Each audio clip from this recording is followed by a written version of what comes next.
Welcome to 132 Problems Revisiting Mormon Polygamy, where we explore the scriptural and theological case for plural marriage and now the historical case for Joseph's plural marriage. I had the great opportunity to sit down and talk to Cheryl and Dan Clute, who are, I was going to say members of the RLDS church, but that's a complicated story.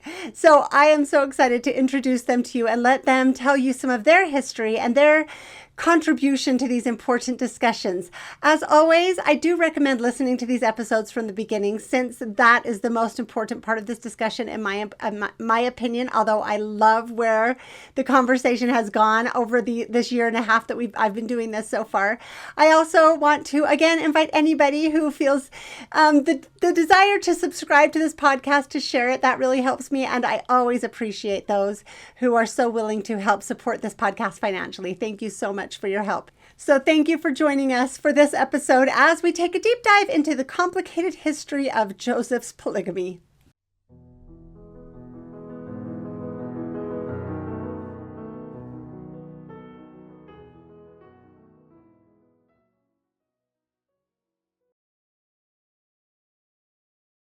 Welcome to this special episode of 132 Problems. I am so excited to introduce you to some of the people that I have gotten to meet along this journey. It's so interesting because when I started this podcast, I felt all by myself. I felt all alone. I didn't know anybody else in these conversations. And as I've been doing this and progressed in it, I have just met person after person who is engaged in the same effort and who has reached out to help and to collaborate. And so this is Cheryl and Dan Clute, who are just amazing. They have sent me resources and books and quotes and been such a huge help. And I have been so excited. I got to meet them last month, I think, when they came out to Utah, and got to hear a little bit of their story. And I am so excited to let some of you get to know my new friends. So Cheryl and Dan, thank you so much for coming on this episode with me.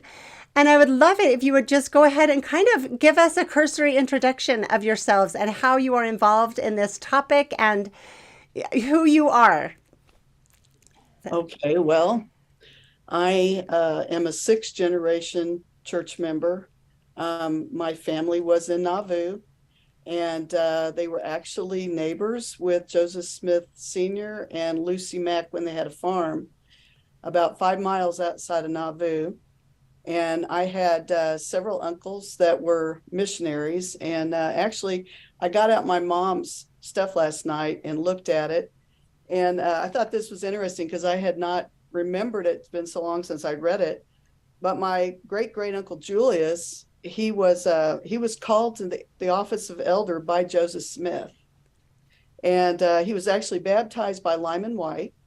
Then he was called to be an elder by Joseph Smith, and he was ordained by William Smith and John Bear.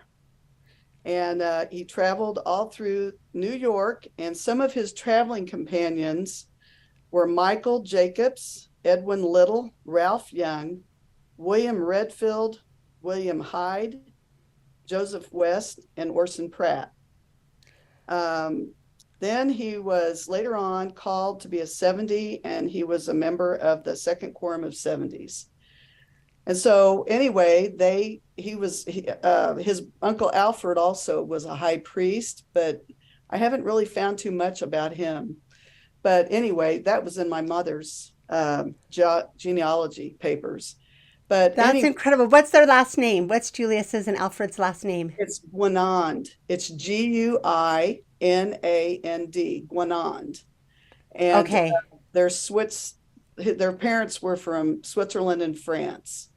And they came over here. And then they found the gospel once they got into Kentucky. And so anyway, so they stayed in so you're from pioneer stock. You're from like original pioneer stock, just in a very different way than I am, because your ancestors stayed in Nauvoo and stayed with Emma and Joseph Smith III's church that was started by Howard Briggs. So the original RLDS church is where your ancestors actually from. What they did, Michelle, is they stayed there for some time, and then later on, when it got really I guess the persecution got really bad, they moved and they went across Iowa. Some of my ancestors settled in Nebraska, and some went on down to where St. Joseph, Missouri is, but right across the river on the Kansas side in Atchison, Kansas. And so it was in the 1860s is when Joseph Smith III took over the church in 1860. And it was in the 1860s, Joseph III sent out missionaries to find those scattered saints that had not gone with any other factions. And there was a brother Green, I wish I could remember his first name, but he came to their home and talked to my family. And my uncles questioned him up and down about, do you practice polygamy? Do you have blood atonement? Do you have Adam God? Do you have this, that? And every answer was no, no, no. And so later on, it wasn't too long after that, they came into the reorganization under their original baptisms and ordinations. They were never rebaptized because they had not gone with any factions. So their baptisms and priesthood was still straight out of the days of Joseph Smith. Isn't that interesting? So the RLDS didn't practice rebaptism. They didn't need to be rebaptized into a new church, whereas the LDS did need to do, well, I don't know if they needed to, but they did do rebaptism. That was a Yeah. huge part of the Reformation. That's fascinating. Yeah. Okay, so you are from old time RLDS stock, born and raised in the RLDS church. Is that Yes. right? And in Missouri, is that Born and where raised in where the Independence. Yeah. in Independence? Family, Okay. my family came to Independence in the 1880s. They Okay. they still lived Wow. in Nebraska and on the Kansas side, but they did end up moving here in the 1880s when the stone church, Okay. the first RLDS church that was built, was being built about that same time they moved in here in the 1880s. Yeah. And I love hearing that Joseph III did a gathering. I didn't know that he sent missionaries out trying to find all of the dispersed saints that had dispersed after the martyrdom. And that's actually a beautiful story. I didn't realize that. The book that I sent you called The Autobiography of Charles Derry, on Mm-hmm. there's 2 pages in there where my Uncle Alfred's name is mentioned Okay. in And I that have to book. say, yeah, Cheryl has sent me so many books and I haven't gotten through. I've looked in portions and she highlights for me and helps me find things, but I have so much reading to do to catch up with where you guys have been. So, okay, so Cheryl, well, maybe we can talk a little bit about Dan's heritage and then talk a little, get more up to date, if that's all right. Okay. I was not a member of the church. Grew up in Kansas City, which is west of Independence, about 10 miles west. And on my mom's side was Catholic. On my dad's side, my grandmother was Pentecostal. And so I had those two options, but just never, went either direction with it. But they were still both good influences. And even though I lived only 10 miles from Independence, believe it or not, it wasn't until we moved here when I was going to start the 8th grade that I even heard the word RLDS Church, Book of Mormon, Joseph Smith. I only lived 10 miles from here and never heard those words. And Wow. so when I met Cheryl in high school, of course, you've heard her history there. And so she kind of introduced me to the church and mentioned I belong to the true church. And I didn't really know anything much about churches, but also I knew that, well, there's a lot of churches out there. And I asked her, how do you know your church is the true church? And some people criticize that term nowadays. We won't get into that, but it is mentioned twice in the Doctrine and Covenants. And the term true church is also mentioned twice in the Book of Mormon.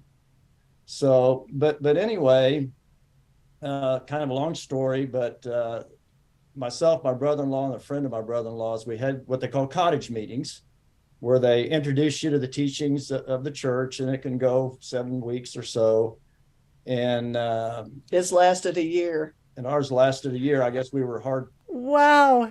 Yeah, it was the guy that did it. He did a long time. Then another guy did what they call the Go Ye Teach series, which was something to introduce potential converts to. It was a slide presentation. So went through that. And I was always backwards and shy and not much of a talker. And, someone said one time that all it takes for someone to become a Christian is just to invite them and ask them. And I kind of thought, well, that seems a little weird. But right outside the door here where we live, my brother-in-law, I remember him walking up the driveway and it says, Warren and I are going to be baptized. Do you want to be baptized? And I said, yes. And I don't know how long it would have taken me if I'd have just got up the courage to do it myself. But anyway, I was baptized in 1977, if I remember. Is that right? She's got a better April 1977. 6 weeks before we got married, and I wouldn't have married him. He didn't know that if he hadn't have been a member of the church. She never told me. I said a silent prayer, Michelle, and I told the Wow. Lord, he's not a member of the church. I'm not going to marry him because I don't want to be weak in the faith. So I was going to leave him standing at the altar. So you were already engaged. You were already engaged when he was baptized. Yeah, oh, wow. Yeah. But I remember sitting in a prayer service right before the prayer service started, and I had decided, well, I really need to start reading the 3 books of the church. And so I decided the first book that I would start with would be the Doctrine and Covenants. You know why? Because it's the smallest book. And good choice. To Book of Mormon, then to the Old and New Testament. But I remember reading like the first few lines. I believe it was section 1, maybe section 2. And I didn't hear an audible voice, but in my mind, I heard, these are not the words of man, these are the words of God. And we're talking, wow. I was reading the Doctrine and Covenants. The Doctrine and Covenants has been under attack at different times for different things, and even today it is. But that was a testimony that served me well years later, when there was a man that was inviting people into homes to show them what to put in their Doctrine and Covenants. Scratch this out and I'll tell you what to write in it. Because it's not, yeah. So he was using the Book of Commandments. The other guy was. So I believe the Lord was preparing me with that experience with the Doctrine and Covenants for what was to come in the future with it. But anyway, that I read all 3 books and I cross-referenced the 3 books and found no contradictions. And so my focus really for a lot of years was just with scriptures. I never got into church history. Didn't care too much about church history until mid-90s when we got our first 1997. Got our first computer. She got on AOL, Mormons Questions and Answers chat room. I just wanted to go see what it was. I was just sitting there as a spectator, just seeing, and so I went in there, and it was always crowded. There was like 21 people in the room, but there was a lot of anti people in there. So I would just listen. And so then one thing led to another. And this one day I went in there, and it was just me and these 2 Mormon elders sitting in there. And I was just sitting there while they were chatting back and forth. And finally, this one Mormon elder said to me, "You're in here almost every day. Do you want to know about the church?" And I said, "No, I don't think so." And he goes, "Are you LDS?" And I said, "No, I'm RLDS." Well, then they started just asking me all sorts of questions. And so we're the best kept secret. So this was you really are. Yeah, this was true. In 1997, and the next thing you know, Michelle, I had all these Mormon elders, people in the LDS church from Utah, Idaho, California, Arizona. I've mailed packages starting in 1997. They would ask me for materials, and they wanted to know the differences. And I would say, "Well, I'll send them to you, and I'll never forget. You got it. This is really funny. You're going to love this one." So one day I was talking to this Mormon elder, and he lived in Tempe, Arizona. I'll never forget this. And he wanted to know if I'd send him some materials. And I said, "Sure, I'll be glad to do that. Give me your address." And he's like, "Well, I don't want you sending it to my home. Send it to my workplace." And I'm like, "Well, where do you work at?" And he goes, "I work at a hospital." And I said, "I'm not going to mail no books, no hospital office. I'm not going to do that." And I said, "Here's my address. If you don't trust me, we've been talking long enough. If you still don't trust me, then I don't know what to tell you. And he goes, well, I just don't want any bombs showing up at my house. And you know what I said? I said, well, I don't want any Danites coming to my door. And he said, you know about them, huh? I said, absolutely. And so anyway, I sent him. What year was this? What year was this? 1997. I'm just thinking, from my understanding, the LDS have a bigger problem with bombs than the RLDS, right? Like that seems to be kind of in reverse. Yeah. So I sent him the books, and he I don't know what happened. I guess he read them, but anyway, so that's what we did. But we had really interesting experiences. We met lots and lots of really nice LDS people in that room, but we never personally got to meet them. And so I was trying to remember the story. What was it? The guy. Now brain fog here. But anyway. While you're remembering, let me ask, do you call yourself Mormons? No. What do the RLDS call themselves? Restorationists. So that was before. Or Latter-day Saints, either one. Latter-day Saints. Restoration. So you weren't. Okay, because we have the interesting, like my mom wrote the song I'm a Mormon, which I grew up singing, and then we have the interesting President Nelson trying to get us away from Mormons, President Hinckley saying, no, Mormon means more good, then President Nelson saying it's a victory for Satan when we're called Mormons. Like it's been this interesting journey we have with our own name. You guys haven't had similar problems. Like you already rejected the name Mormon. Yeah. Now I remember what it was. This guy came into the room on AOL one day, and he was a very strong anti. And he was really debating with the Mormon elders and just tearing Joseph Smith to pieces. Well, I'd already told my Mormon elder friends in there, I will never defend Brigham Young, but I will Joseph. And this room that day, there was 21 people in there, and I had all these things on my computer where I could just copy and paste and put it up on the screen, And so this guy, he was just letting him have it. And I said, that's it. I've had it. I can't take it no more. So I just started bombarding him with all these quotes from Joseph Smith and the Book of Mormon and all this and that, and all the Mormon elders in that room just shut up. They just let me have it. And we went at it for like 30 minutes at least. And finally, that guy got so mad at me, he said, I'm leaving. I'm out of here. And I said, yeah, it got too hot out. You got to get out of the kitchen, didn't you? And he left. He never came back again. Well, right. And then so I just sat there. And then literally, I bet at least 15 people in that room came up, one LDS person at a time, thanking me for standing up for Joseph Smith and the gospel. And I said, I will do that when it comes to Joseph Smith and the gospel, but I can't do that for Brigham Young. So Okay, I'm trying to find the quote that you sent me from Emma Smith. Do you have that right offhand? I can find it if you don't.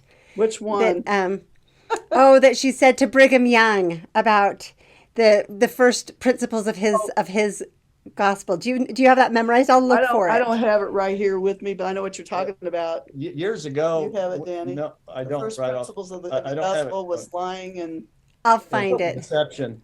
Lying and deception. Yeah.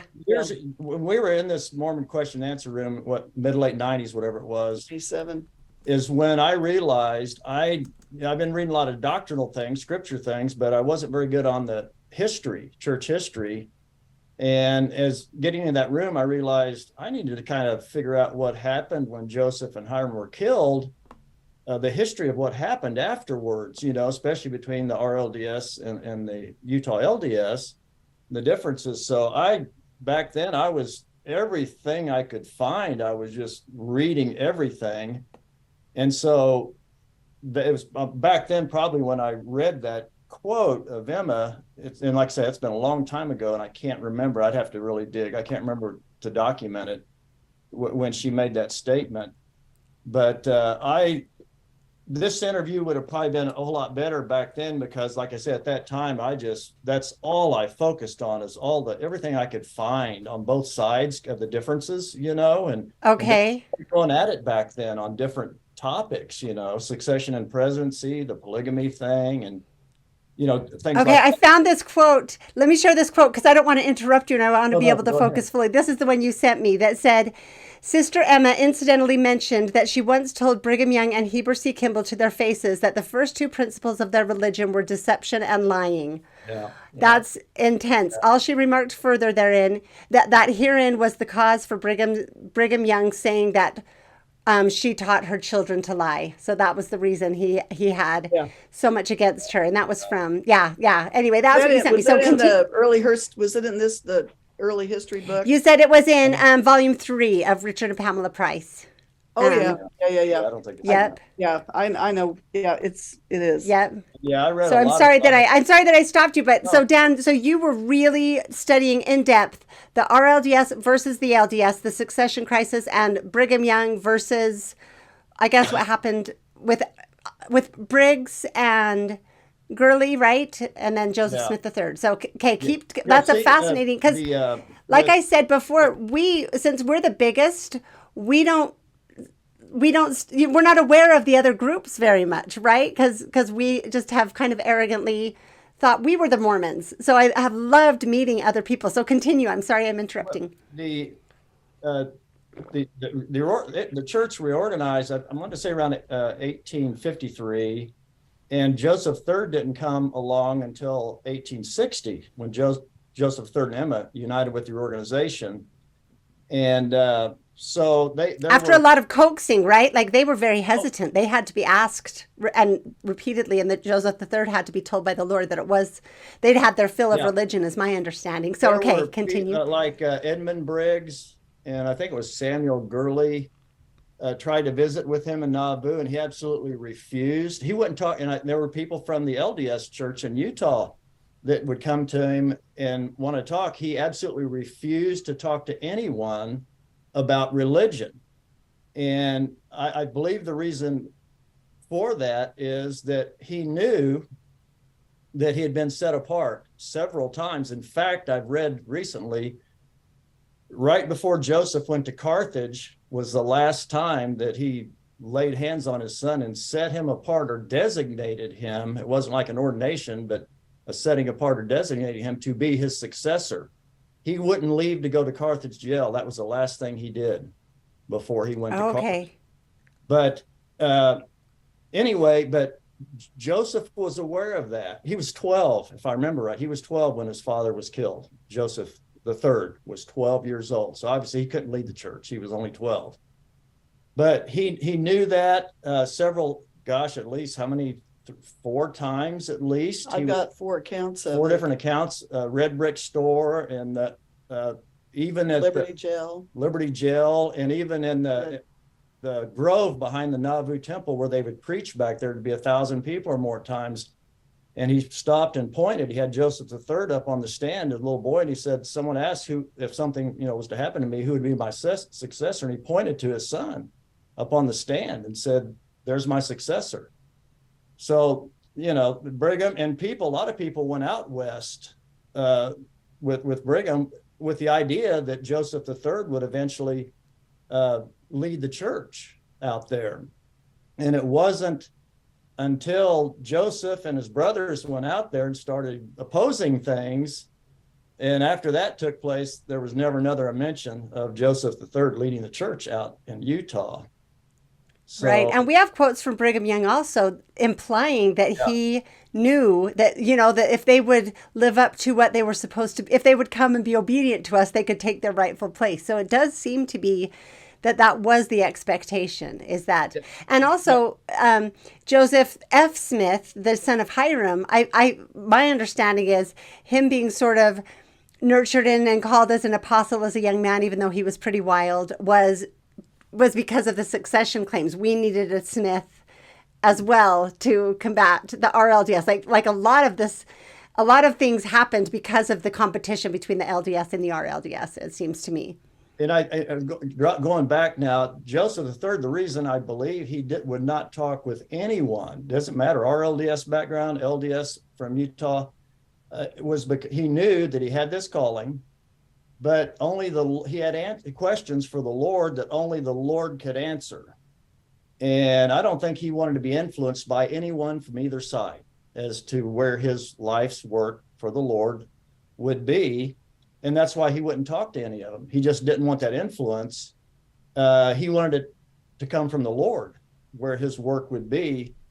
And Emma, it's in Edmund Briggs' book, Early History of the Organization. That's a good book because he interviews a lot of saints that were in the church when Joseph and Hiram were alive. He eventually did get to talk with Joseph III, and he did get to interview Emma. Edmund Briggs did. And he asked Emma, did you ever try to influence your son as to who or where their life's work would be in the church? And she said, no. And she gave two reasons. Number one, the reason she didn't influence him was because she believed that the same God who called her husband to the work that he had, that same God, if he had a work for my sons, would reveal what their work would be and with whom and so on and so forth. So she said, I never tried to influence my sons on whatever their work would be in the church. And the other reason why she would never influence her sons concerning their church work is, she said, because I suffered so much. And she didn't want to give probably counsel that may cause them suffering. But that was the other reason. She believed that God would reveal to them what their work would be. And she said, I wouldn't counsel them because I suffered so much. So, but eventually Joseph III did get his testimony where his life's work would be. And and he united with the organization in 1860. The organization had been through prophecy from the Lord. They knew that eventually Joseph III was going to unite with the reorganization, because remember, they organized in 1853. Joseph III didn't come along to 1860. Yeah, I've read Jason Briggs' revelation that he had that led to the establishment. And I have that episode. If anyone hasn't watched that episode on the RLDS church, then they can catch up on that one for any information they want. Another thing that's interesting is those people that organized the RLDS church, they were just meeting in prayer services. They had no intention of organizing a church. And they were just meeting, and they were having the gifts of the Spirit, tongues, prophecy, things like this. And they had a couple questions that they wanted to take to the Lord, because one of them was they were writing a pamphlet. And they had written some, and they want to know from the Lord, is this sufficient or should we add more? And believe it or not, the other question they had, because I'm sure it was a topic of perpetual conversation, the other question they had for the Lord is polygamy of God. And they got their answer. And there was 3 more pages that needed to be written. It was called the Word of Consolation, and they got an answer. If I can find on my phone fairly quick, the Lord told, when they asked the question, is polygamy of God, he told them. They got an answer. Wow. And the pamphlet is still available at latterdaytruth.org right now. You can go there. I can send that to you. Maybe I could get on my phone. It might take just a little bit, but I could read. It's not very long, but let me tell you, it wasn't. Polygamy was not. Yeah, I would love, I might send you a list of things we've talked about if you can send me links and resources, and definitely the Restoration Bookstore link so people can get some of these books. And I would love to be able to let people see the evidence for the things we're talking about. Yeah, and going back, when they was asking these questions, part of the answer, they said at first, the Spirit intimated that we should organize. And I think it was Gurley, the dad, I think he said, and that, if I remember right, this is strange teaching or strange doctrine or something like that to us. In other words, they wasn't going into this trying to organize a church. That wasn't their intention at all at that time. They're writing a pamphlet, it's polygamy of God. They're meeting in prayer services, praying, testifying, and things like that.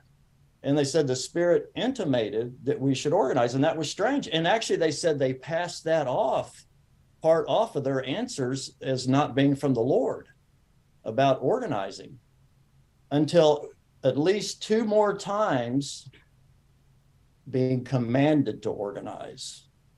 And they said at this point, after being commanded to organize, it would be disobedience to God not to organize. The thing I like about this is we have a lot of people out here after the split that organize churches. Yeah. Talking Yeah, about I want the to. The RLDS. RLDS. Right. I want to, can we pause and go back? Cheryl, I feel like I cut you off a little bit did you have more history that you wanted to give us about?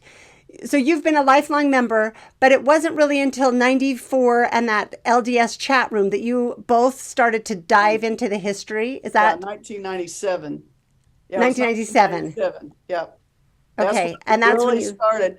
I grew up, my great Aunt Maudie, she was a 4th generation church member, and it was her family that the Ghanans, she was a Ghanan, and she was like my grandmother, and we were with her all the time, and she would share experiences. She was born in 1888, and so she would tell me about her Uncle Alfred that was in Nauvoo, that, would tell her these things.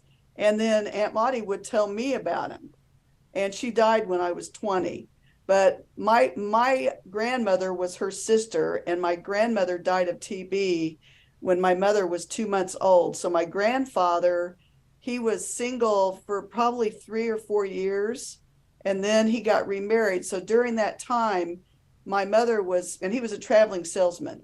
So during that time, my mother lived with my great Aunt Maudie and my great grandmother Ganan. And so that's why my Aunt Maudie was like my grandmother. And yes. So I got to hear firsthand accounts of so much stuff from her about all sorts of stuff. That's amazing. Okay. And did you find that quote, Dan? Is the answer the question is polygamy of God? I've got it if you want me to read it. Absolutely. Okay. And this is Elder Zenas H. Gurley Sr., right in his plain, unvarnished way, relates some of the difficulties under which they labored, and in connection with these records some wonderful manifestations and experiences, particularly the results of a meeting held early in January 1853, in which he speaks of certain questions being presented to the Lord in prayer and of answers received. He writes as following, this is quote, accordingly, the subject was presented as follows. First, is polygamy of God, ? Second, is any addition necessary to the pamphlet before its publication? Before opening the meeting, we made the church acquainted with our design, and while singing the opening hymn, the Holy Spirit was sensibly felt. Several sung in tongues, and while engaged in prayer, the veil was at least partly rent, and the manifestation of the Spirit was such as was seldom witnessed by mortals on earth. I have been a member of the church some 23 years, and in the course of my ministry, I've witnessed the manifestation of the Spirit in many of the branches, but never had witnessed what I did that evening. God was truly with us, and many felt to say with the poet, angels are now hovering o'er us. This was on the eve of the 9th of January, 1853, ever memorable with the saints of God. About half an hour afterwards, we received through the Spirit the following, as nearly as we could write it. And this is the answer to the question, is polygamy of God, that they took to the Lord. And this is quote, polygamy is an abomination in the sight of the Lord God. It is not of me. I abhor it. I abhor it, as also the doctrines of the Nicolaitans and the men or set of men who practice it. I judge them not. I judge not those who practice it. Their works shall judge them at the last day. Be ye strong. Ye shall contend against this doctrine. Many will be led into it honestly, for the devil will seek to establish it and roll it forth to deceive. They seek to build up their own kingdoms to suit their own pleasures, but I countenance it not, saith God. I have given my law, I shrink not from my word. My law is given in the book of Doctrine and Covenants, section 42 and section 49. We know what that says about one wife for one man. My law is given in the book of Doctrine and Covenants, but they have disregarded my law and trampled upon it and counted it a light thing and obeyed it not. But my word is the same yesterday, today, and forever. And this is RLDS Church History, Volume 3, pages 214 and 215. But remember, he says he's the same yesterday, today, and forever. This is one thing I wanted to point out. As I thought about this recently, Joseph Smith, and I'm kind of reading from my computer over here, Joseph Smith or any other person could not receive a revelation from God providing for polygamy. Could not, absolutely could not. John Taylor, he says, and I kind of, this is good advice here. If any man writes to you or preaches to you doctrines contrary to the Bible, the Book of Mormon, or the Book of Doctrine and Covenants, set him down as an impostor. You need not write to us to know what you are to do with such men. Try them by the principles contained in the acknowledged word of God. If they preach or teach or practice contrary to that, the 3 books, disfellowship them, cut them off from among you as useless and dangerous branches. Times and Seasons, Volume 5, page 490, and also Orson Pratt's work, page 8, Public Discussion. So what date was that? What's the date on that? I'd have Do to you go have back. it? Yeah, I'd have to go back. Okay. I didn't write the date down. That was before the martyrdom, though? I'd have to, Times and I Seasons, Volume think 5. I'd have to look. Okay, I'll see if I can look it up. You keep going. Yeah. I didn't give a date because there was so much stuff. Okay, so anything contrary to the Bible, Book of Mormon, Doctrine and Covenants, set them down as imposters. And so what? I found at least 15 references in the Bible, Book of Mormon, Doctrine and Covenants stating that God does not change and never varies from that which he hath said. At least 15. In the first section, it's section 2, and in RLDS, I know yours reads the same. I'm not sure. I should have had a scripture reference for the LDS, but it may be the same. I'll look it up. I know that 49 includes that. Yeah. So again, I'm trying to, as I thought about this, God cannot or ever will give a revelation providing polygamy to anybody. And the reason is, and I'll read from section 2, you'll recognize it, 2 verse 1a, the works and the designs and the purposes of God cannot be frustrated. Neither can they come to naught, for God doth not walk in crooked paths. He doesn't provide for polygamy here and then condemn it there. Neither doth he turn to the right hand nor to the left. Neither doth he vary from that which he hath said. Therefore his paths are straight and his course is one eternal round. Like I said, Mormon 8:42, he changeth not. If it's so, he would cease to be God. If he changed, if he varied from what he said, he would literally cease to be God. And James, the Father of lights, with whom is no variableness, neither shadow of turning. Okay, and then section 27, 4c, neither shall anything be appointed unto any of this church. That includes Joseph Jr., Brigham Young, or anyone else, contrary to the church covenants. For all things must be done in order and by common consent in the church by the prayer of faith. Okay, neither shall anything be appointed into any of this church. And that common consent piece is also critical because according to all of the LDS narrative, this was all secret. It was all done. 101 was taken away in Utah and Section 132 added none of this happened by common consent. That's a really important piece that we shouldn't just gloss over. In every revelation that came through Joseph that ended up in the Doctrine and Covenants in 1835, every one of those revelations had to pass through every quorum of the church. Right. And be approved unanimously. And it says that, and Joseph said this, if it come up against a snag, is how he termed it. In other words, if someone had a problem, it would stop right there. They would discuss it, work it out, and every revelation would have to pass through every quorum of the church unanimously, and then go to a general conference, so to speak, and be passed there. And that's what the 1835 edition of the Doctrine and Covenants did. That's the process. The Book of Commandments never went through that process. And some people will say, well, Joseph wasn't at that conference in 1830. He wasn't even there. But guess what? Joseph and Hiram lived to 1844, 9 years, whatever that is, while the Doctrine and Covenants was in existence, and never spoke a word against it. In fact, spoke in favor of the Doctrine and Covenants. They also were the head of the committee of putting it together. So they did all of the preparation work for the 1835. He just wasn't at the meeting where it was sustained.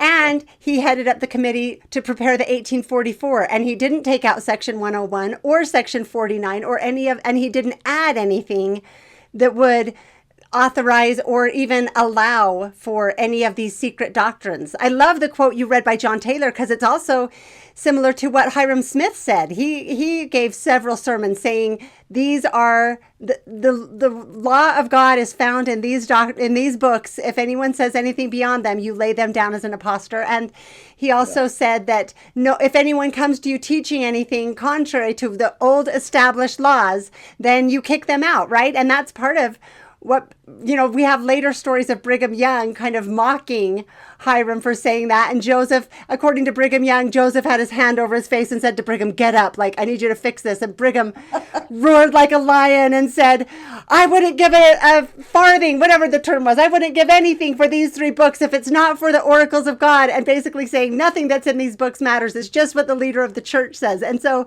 it's fascinating to watch these things get twisted and turned around. I find it so fascinating. Yeah, so Section 2 says God will never vary from that which he has said. Then we have Section 42, the law of the church, providing one woman for one man. And then we have Section 49, also providing one woman for one man. And in fact, and again, in the Bible, Book of Mormon, and Doctrine and Covenants, many other references, one woman for one man. So, and then all of a sudden down the road in 1852, we have Section 132, providing for many wives and concubines. So here's God contradicting, or here's contradicting former revelation, or something varying from that which God has said. Another example, Joseph, it's in Times and Seasons, Volume 3, page 743 through 748. And I will let people know that John Taylor quote was in 1844. I haven't been able to find it exactly, but I'm guessing it was before. The Volume 5 is 1844. So anyway, so continue, and I'll see if I can find the exact date. So it was a tract, I think, Joseph put out called Trying the Spirits. I've got... I can't reach it. It's on the floor. It's called Trying the Spirits, but it's also, and I'll give you the reference I think I may have, but Times and Seasons, Volume 3, page 743 to 748. The tract that Joseph wrote was called Trying the Spirits. But anyway, he gives different examples of things. And he said there was a lady in the church, her husband was a missionary, and this glorious personage appeared to her. And she lived in New York. Yeah. There it is. Try the Spirits. Yeah, there it is. And okay. There's a lot of information in here other than part of what I'm reading here. But her husband was a missionary. And he also said that, an angel of light, suppose Satan appearing as an angel of light, a sister in the state of New York had a vision who said it was told her that if she would go to a certain place in the woods, an angel would appear to her. She went at the appointed time and saw a glorious personage descending arrayed in white. Remember, Satan can appear as an angel of light. With sandy colored hair, this is interesting. He commenced and told her to fear God, and said that her husband was called to do great things, but that he must not go more than 100 miles from home or he would not return.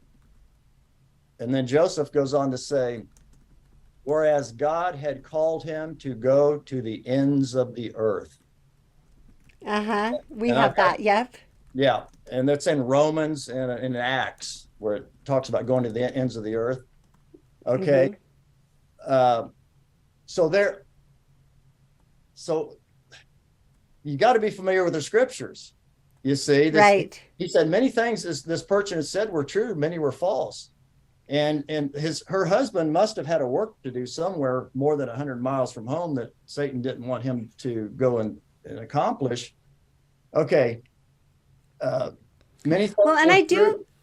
do, kind of building on that, I do think that as I've been looking into the history more, I do think that there are, whether they are actual visitations, I think a lot of people kind of laugh at the idea of an angel with sandy colored hair because we are a less visionary people, today. However, I do still think that people are influenced by spirits, whether they acknowledge it and recognize it or not.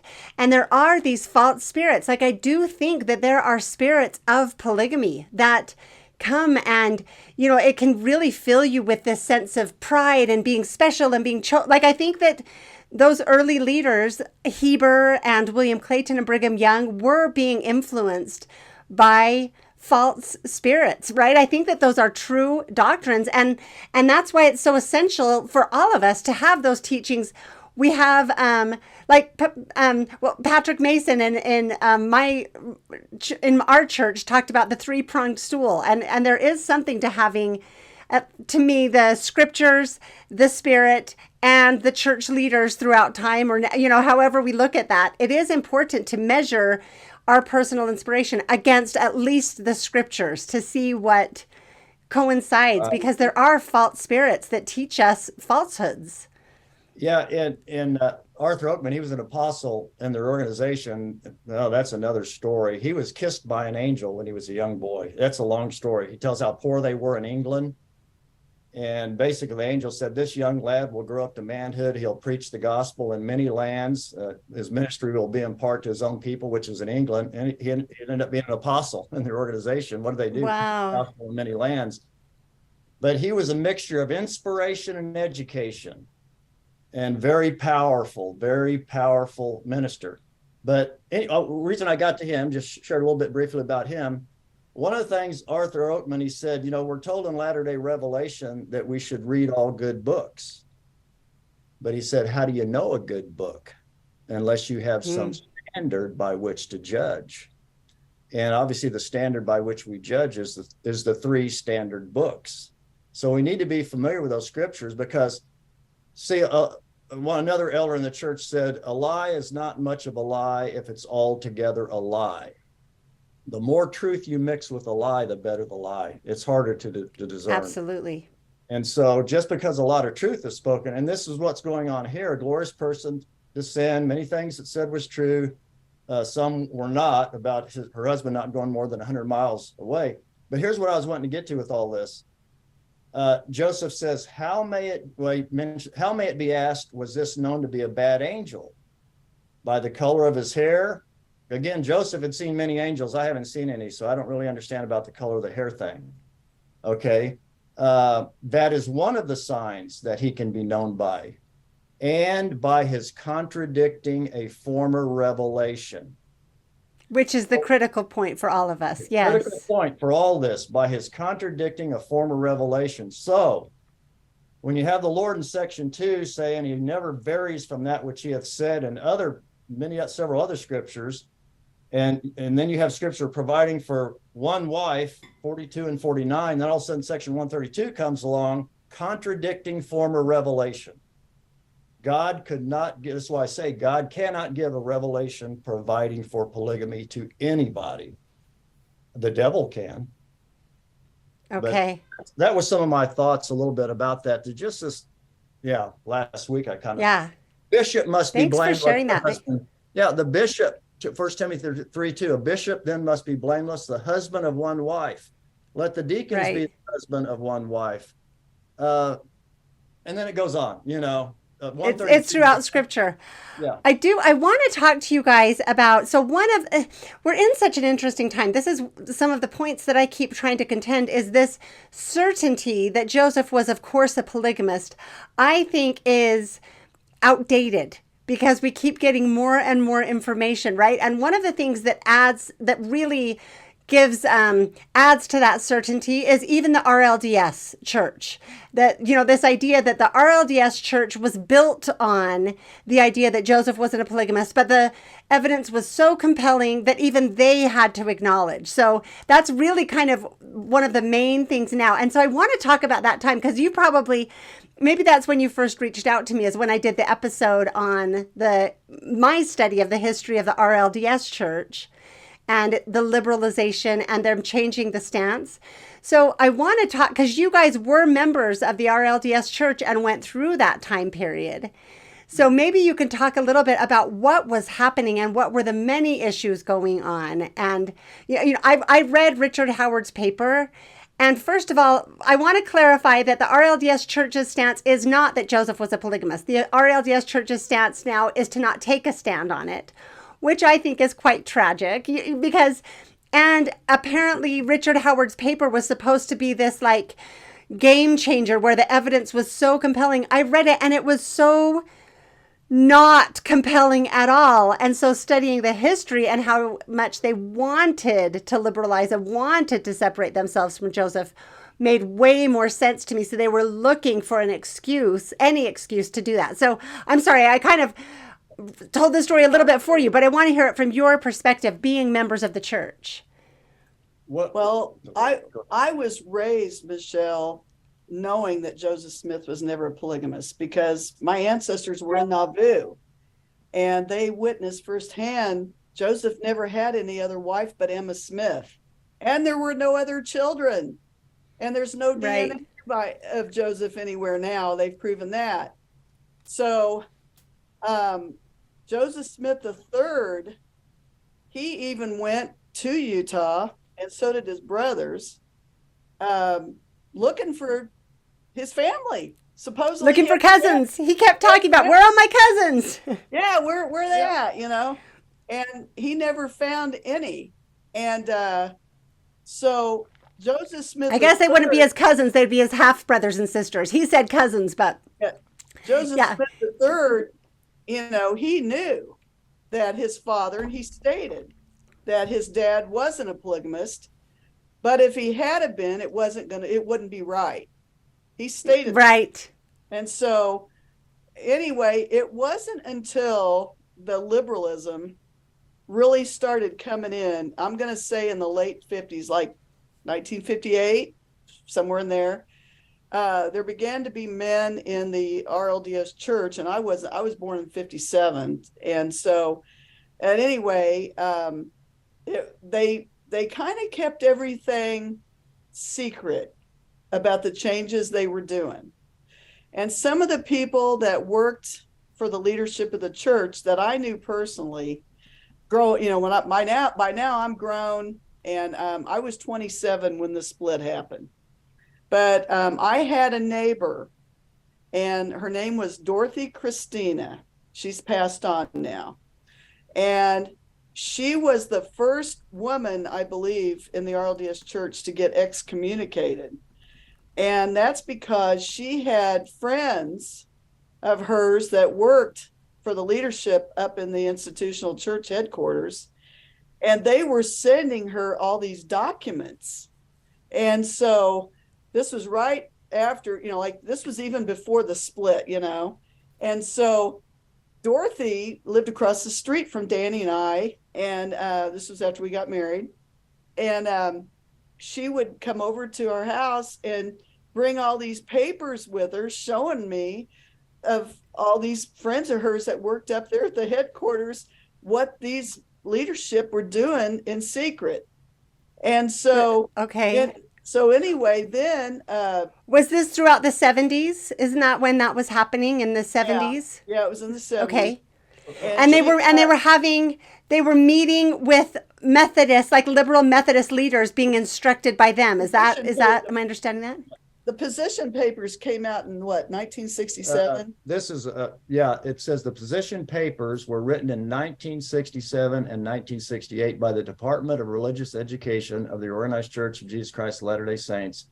The purpose of the papers was to provide the editors of the new curriculum with a written description of some new beliefs for the church so that the new curriculum could in turn help eradicate former doctrines and align the membership with the ecumenical movement. Now, this is something that the Prices wrote here, is what I'm reading. Dorothy had gotten these papers and also other papers like this. They were finally sent to the Prices too. Richard Price and Pam, these two, but Dorothy. So what year was she excommunicated? And then I want to hear she was excommunicated. Oh my goodness. Early 80s? Probably early, I think early even 80s. before. In the 80s. Yeah, early 80s. And she opened up a little bookstore just down the road, from us here, really, a few blocks away. Anyway, and you could go in there, and she was printing all this stuff out and giving it to, just sending it to expose, And so she was super concerned by what was happening at church headquarters and trying to expose it. That's amazing.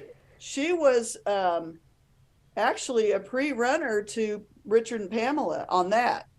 She was really putting it out there, and then of course Pamela and Richard, they started and in the, like you said, in the hierarchy of the church, they began to send all their missionary type people to St. Paul's School of Theology over in Kansas City.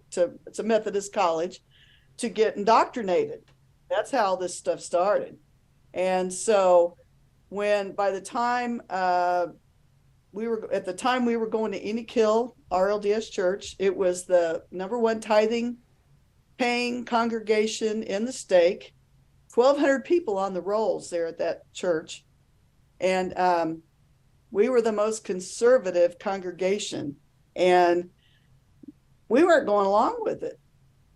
You had to park 2 or 3 blocks down the street on prayer service, Wednesday evening, and get there a seat. 45 minutes early if you wanted a seat. Was. So it was huge. Okay. It was huge. And so anyway, we had Pamela and Richard Price went there, and also Larry Nancy Harlicker. They're all deceased now except Pam. They were Pam and Richard's right-hand people there at the bookstore and all that. And there was lots of appointees that were conservative 70s, like Bob Baker and John Jordan and different ones. I don't know if you know. I know Whitney knows them, but Patrick McKay and Jim McKay, they're still good friends of ours. And we went to church there, and Todd Henson and a bunch of people. But anyway, so we were all like, no, we're not going along with any of this. So can you tell me, so I know that there were multiple issues. Can you talk about what some of them were that you started to see coming? So it sounds like it wasn't just coming from church leadership. Part of it was that it was being revealed through this bookstore, and Dorothy, was that her name? Is that what you said? So yep. And then Prices were doing it out of their home at that time. Did they start before the split? I thought they started after the split. Well, they were selling stuff out of their home before the split. And then after Richard retired, he bought the bookstore, the Restoration Bookstore, and a group did. And then they started working out of that. But anyway, so all these people at a congregation, we were like, they're like, no, we're not going along with it. Because, when they voted, especially when they voted women in the priesthood in, we just all decided we weren't going to go along with it. And so they sent the stake president. That was the breaking point, right? The women in the priesthood was the breaking point. And I want you to kind of tell me some of the other things that you had sensed that there was concern about. Was it how big of a concern was the change on the change stance on Joseph's polygamy, and what other things were there? That wasn't ever mentioned. Yeah, the polygamy thing was never mentioned at that time. See, that Dick Howard did all that. Was that the Isaac Sheen thing? Isaac Sheen. Well, He Okay, quotes Isaac Sheen in that paper, which is just weak. that was his main argument. Okay, this is called fundamental differences. You've got it, Michelle. And I think I do have this one. Yep. Okay, he was Cheryl has sent these to me. Oh yeah, he was an apostle in the RLDS church. I think he spent time out in Utah, and if I remember reading recently, he spent 3 years studying, the differences and the positions of both churches. And this copyrights on this book is 1960. Herald Publishing House, 1960 is the copyright. And he has a little section in here on Isaac Sheen statements. Okay, so this is from 1960. And if you want me to, I can read a little bit what he says about is that their main argument? Isaac Sheen was that Joseph. Whose main argument? The COC that Joseph. Richard Howard. Joseph was a polygamist. Well, he has a couple of different sources. He quotes Isaac Sheen from that very first publication of the True Herald, the Saints Herald, which it's so clear to me. If you study anything, all he was doing was rehashing a paper he had written before when he didn't understand as much.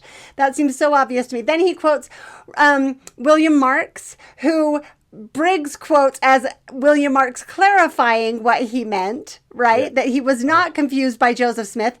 That Joseph Smith was not deceived by the doctrine. He was deceived by the elders, right? And then he has a few other quotes that he uses, but really in isolation and without any context and without any other possibilities. Like he just basically makes the point that because Joseph was teaching eternal marriage, which was true, I believe, he said he had a revelation on that, and that Hiram had a wife in heaven and a wife on the earth, that somehow polygamy grew out of that.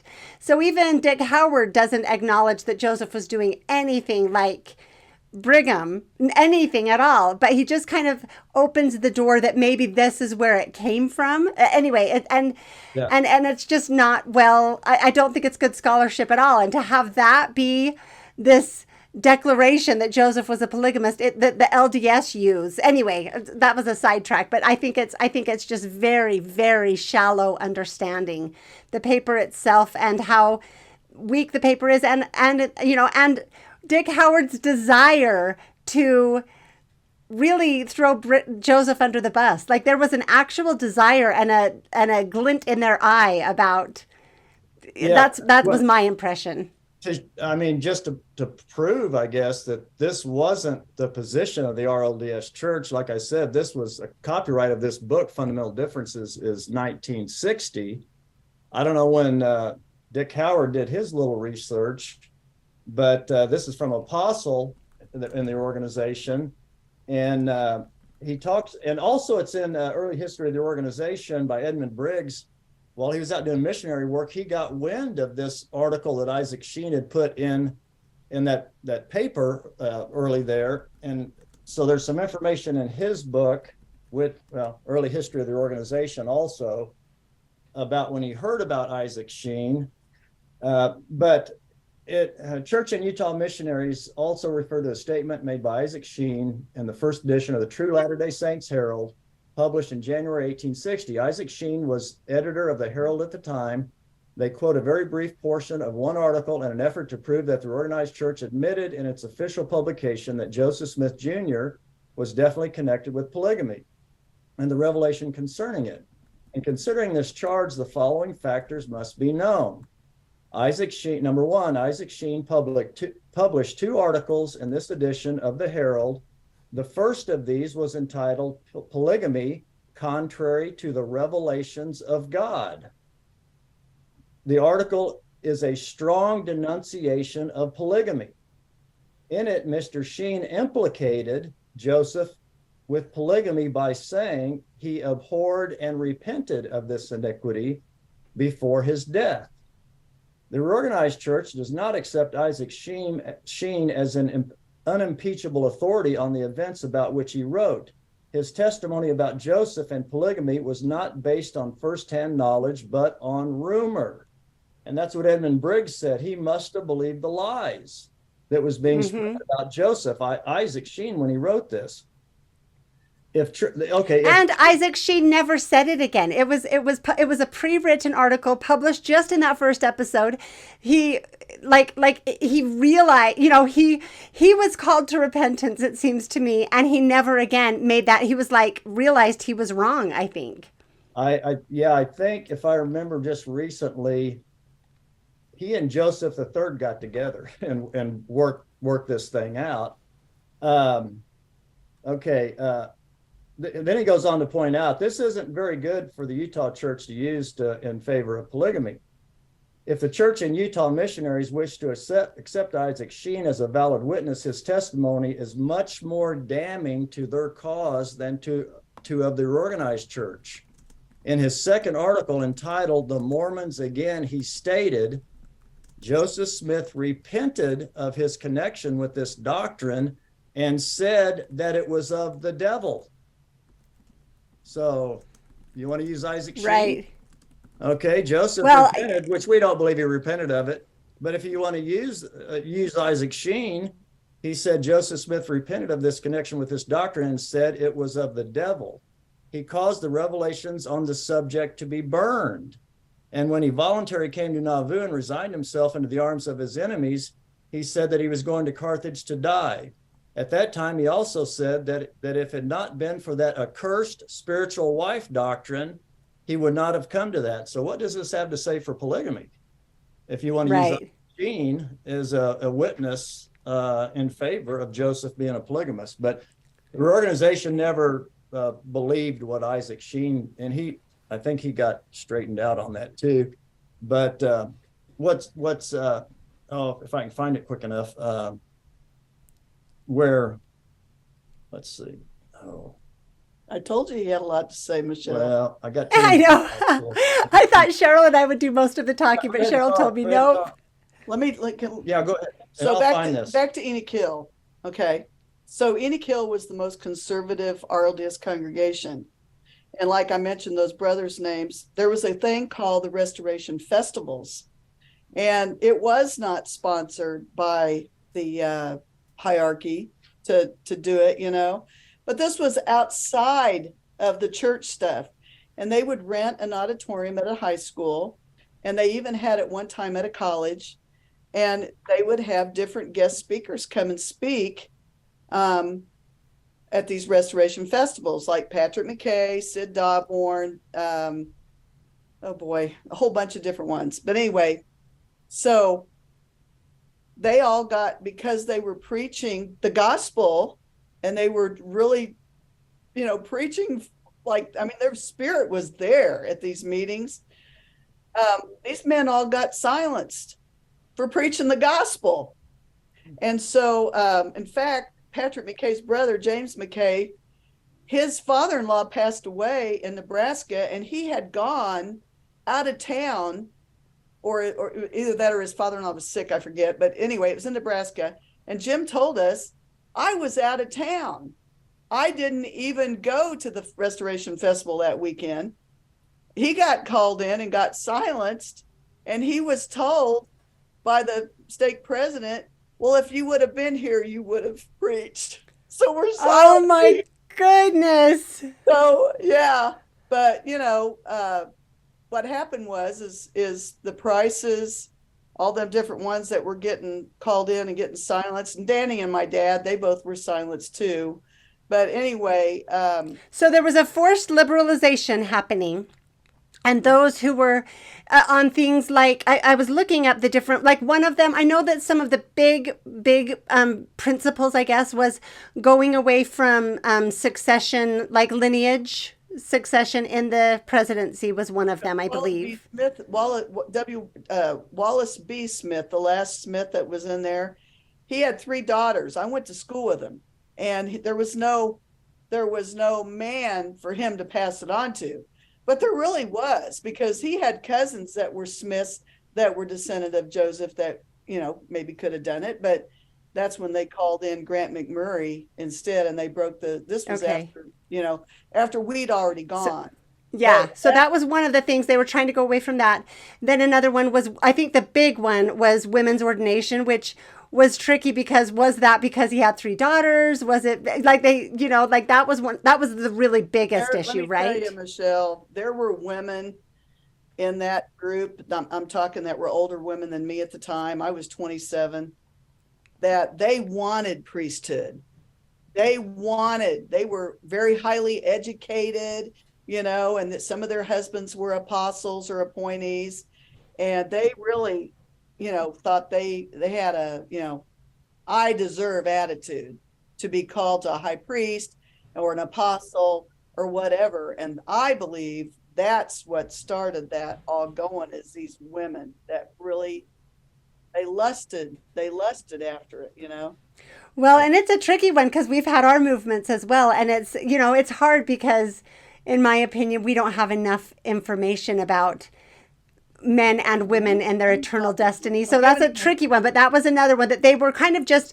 And then anyone who was speaking on, and then another one was separating from Joseph Smith and from the Book of Mormon, right? And becoming ecumenical means we just want to be one of the other Christian churches. So we are going away from everything about our founding and just kind of having that be like for us right now, polygamy is kind of the dirty little secret that we don't want to talk about. For it became with the RLDS, they were trying to make Joseph Smith and the Book of Mormon just the dirty little embarrassing secret, is the impression I have. And so what I'm hearing from you is people who were speaking out about, no, the Book of Mormon is the Word of God, or trying to keep the restoration alive, they were being forcibly silenced within the church. Is that right? Those that wanted to hold fast to the teachings of the restoration, they wanted them out of there so they could move forward. But I'll tell you what happened at Enoch Hill. So one night, our stake president came in. We had a big meeting, and the place was packed. There was standing room only. Every room was filled. They had an intercom system and stuff, and it was packed. And our stake president, O.C. Henson, he's passed on now. He came, and Richard, he started telling us that we were going to do it, whether we liked it or not. And get on board, get with the program. That was the message. And yep. And Richard Price got up and spoke against it. And David Price got up and spoke against it. And there were several other people, I can't remember, but there's a bunch of them that got up. And basically, O.C. Henson just looked at everybody and said, if you don't like it, you can leave. And he was just beside him. He didn't know how to handle this situation at all. And so then we left that night, and I told Danny, I said, you wait, they're going to have the apostle in charge here next week, Bill Higdon. So the next week, sure enough, they called another special meeting, and here was Apostle Higdon. And he basically said the same type of stuff. And when he said similar, I forget the wording, but basically it was the same thing. If you don't like it, you can leave. Everybody got up and walked out and left him standing there. And I turned around to look at his face, and an apostle, or his mouth was like, we all got up and walked out.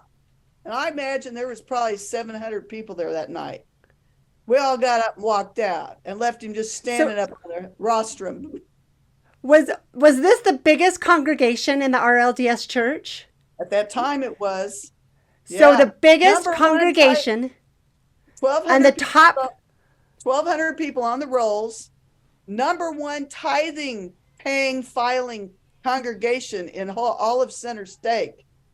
So anyway, that's how all these restoration branches started. So that's the night the split happened. That's when the split happened, is when he said, if you don't like it, there's the door. And you were like, okay, the door. And the whole congregation left. What they started, yes, Michelle, but what they started doing at other congregations that were conservative like ours, like the Buckner RLDS Church, they locked the doors on them. They changed, they wouldn't let the people come in. It was crazy. They wouldn't let him come in there. Really a hostile takeover of the RLDS church. They did all sorts of stuff. I mean, you would not believe. There was a big write-up about that, and we had a women in the priesthood, a women against women in the priesthood march, and there was about 200 of us. I was one of them. we held signs marching around the RLDS auditorium all the way around for like 2 hours. Women in the priesthood, no. And so anyway, it was. And I just want to clarify for anyone who feels kind of, because I want to clarify, that was 40 years ago, a full 40 years ago. And so anyone that's feeling like it's time now or whatever it is, like, remember back to the 80s, that was a really aggressive move that the RLDS Church made to fully, ordain women in the 1980s. That was a long time ago. So it was a violent, what they were doing was really like violent changes, really aggressive and dramatic. And they were saying they were not involved in this, but they were. They were denying that they were members of the National and World Council of Churches. But my friend Dorothy Christina had all the paperwork that proved it at the time. So that was another problem, is that they were lying to you, that you knew that they weren't being honest with the ties that they had. So the first group that, let me talk about, honey. The first group that started the first restoration branch and here's what the restoration branches are. They are like what the reorganization did. They didn't have a prophet or apostles or anything. That's what the restoration branches are. We don't have that. And so anyway, so the first restoration branch was Independence Branch. And that's where the Richard Price and Pamela and the Harlickers and the McKays and the Perrys and a whole bunch of other people, they all went there. And then and you as well? Is that where you were as well? We went there, but it was later. We helped start the second branch, and it was called Glendale Restoration Branch, because when we all walked out of the church building, we were like, okay, what are we going to do? And so the priesthood met, and they said, well, we're going to start, we're going to get a gymnasium or go rent a building or something, and we're just going to start having church there next week like we're still having it. And that's what we did. And so we just went from this building to that building, but we still kept the gospel. And that's the thing that in the RLDS Church, this is the way we restorationists believe. We still hold fast to the gospel of Jesus Christ and the Book of Mormon, the Inspired Version, and the Doctrine and Covenants, whereas we left the building. They got the building, but we got the gospel. Okay. That's what we, that's the way we look at it. And but after so tell me, did I interrupt you? Were you saying something else? Oh no, go ahead. So what did any apostles I was going to use the word apostatize. That's not, I think the RLDS Church apostatized. Did any of the apostles come with the restoration branches? No. What was the highest? What are the highest callings? Because they were all in the liberal. Yeah, because my understanding is the new leadership that became more liberal started calling super liberal apostles. So that's how they did this hostile takeover. The old good time, the good apostles that really preached the gospel, they got rid of them all. And they got rid of them all before this major stuff started happening. How did they get rid of apostles? In ours, they have to die. I mean that's probably they put them out to pasture, they call it, in being a patriarch. And so so they can be released from being an apostle in your church. Your church can release apostles and make them a patriarch instead. Yeah. Okay, we can't do that. The man I was telling you about was kissed by an angel when he was a little boy and told about he'd preach the gospel of many lands. He was still young enough, but they called him to be a patriarch. He's only in his early 60s. And he said, well, there's only one way to go up when you're an apostle, and that's a patriarch. But see, and I'm not sure what this was concerning, but someone said one time, I don't know if it was a conference or what, but it was at the auditorium, and Arthur Oakman was coming out, and he looked like he was something was disturbing him. And I wish I could find out. I didn't know what it was, but someone asked him, are you okay, Brother Oakman? Or however they said it. And he said, my generation just lost its opportunity to build Zion. I'm not sure what went on to bring that about. I'm not sure. I don't want to try to guess at it, but he was concerned and he was a powerful preacher. He saw and experienced the creation. He saw the crucifixion, and he said, as good as some of these, what do they call them when the passion plays and actors, and as good as very good a job as they can do, it's nothing compared to what's can be revealed by the Spirit. And he actually preached a sermon called The Meaning of the Crucifixion. And let me tell you, that is one powerful sermon.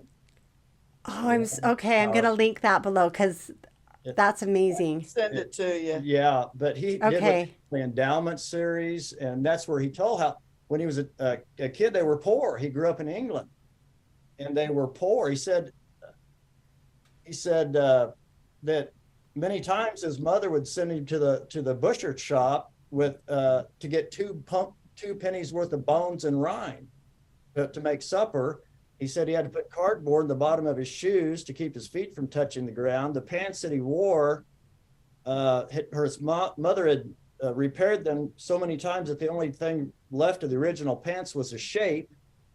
He said he was poor, and I mean, he described how poor they were. He said, we had a rich uncle. I had to skim over the fence like the rest of the boys to get an apple. Do you think he would help us?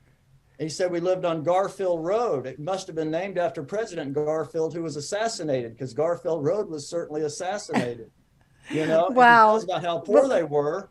His father was a I'm trying to make this real quick. His father was a journeyman plumber. He said, uneducated? No, he's a journeyman plumber. He said, me and my sister and my mother would stand out by the sidewalk there and look down to see when father would come around the corner. We could tell by the way he walked if he had money in his pocket. And sometimes, you know, they could tell by the way his walk, his mother would walk in the house with her head down, you know, and anyway, one day when they're standing out there waiting for father to come around the corner, instead of father, this man comes around the corner and he begins to sing, begone unbelief, my Savior is near, and for my relief shall shortly appear. Though sin let me wrestle, he will perform with Christ in the vessel. I smile at the storm. He said we could hear every word he was singing. Though dark be my way, he's my guide. And I can't remember the whole words. That's something he will provide. And he stopped right in front of him. His sister and mother was out there, and he was out there. He stops in front of him. He said, sister, can you spare an old man a crust of bread? And remember, she had 2 pieces of bread in the house. And he said, we had a saying amongst us, it was the poor that helped the poor. She said, just wait a minute. She went in at 2 pieces of bread and brought one of them out and gave him a penny, I think it was, to get some tea. You know, they were English people. And he said, sister, because of the thing you've done today by sacrificing, God has set his hand to bless your house, and you will never want in basket or in store. And it was one of them things where they turn around and he's gone.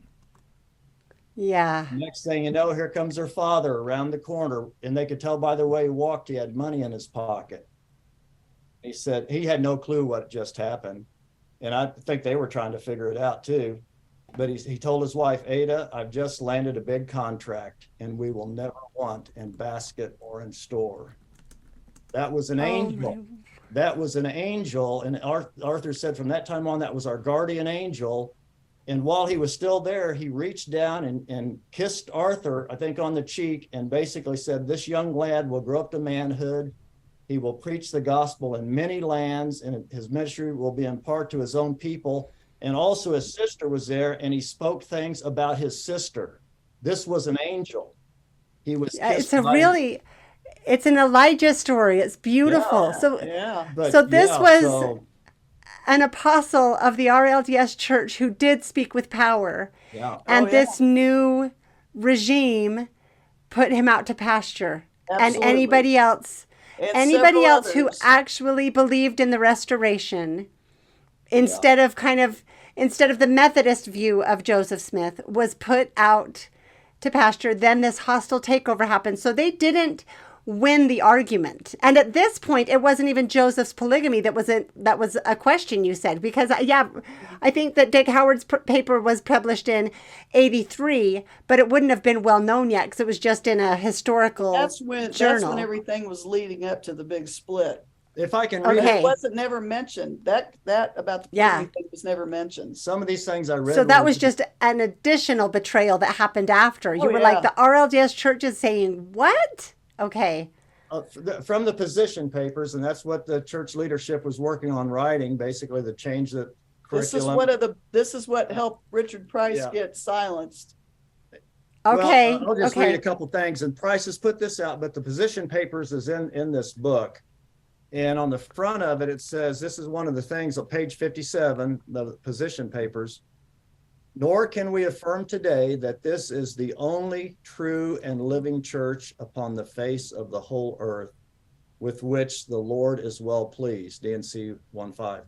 We affirm that no single organized institution or church on earth is the perfect embodiment of God's will and purpose. So we no longer believe in a only true and living church, even though the Doctrine and Covenants mentions it twice, and so does the Book of Mormon.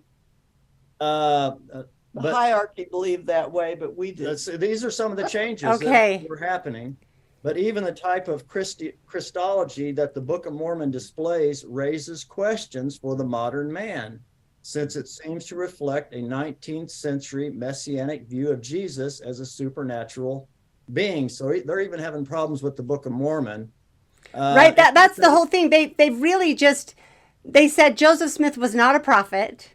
It's what all of the ex-Mormons believe, right? Joseph was never a prophet. They don't give a plausible way that he came up with the Book of Mormon. They use the same, and he was never a prophet. He was a polygamist. He did all of these awful things. So they took the worst perspective of Joseph Smith that all of the anti-Mormons, the Methodists and, had, and they incorporated that into the highest councils of the church, got rid of anybody who thought differently. They didn't win the argument. They just took their biases and gained control. That's how it looks to me from what you're saying. And so, this is so it's kind of like, go ahead. I just thought, just coming to my mind, there was a 70 in our church. His name was Tommy Thomas. He grew up in Kirtland. He went to the church in those days in the Kirtland Temple is where they had church.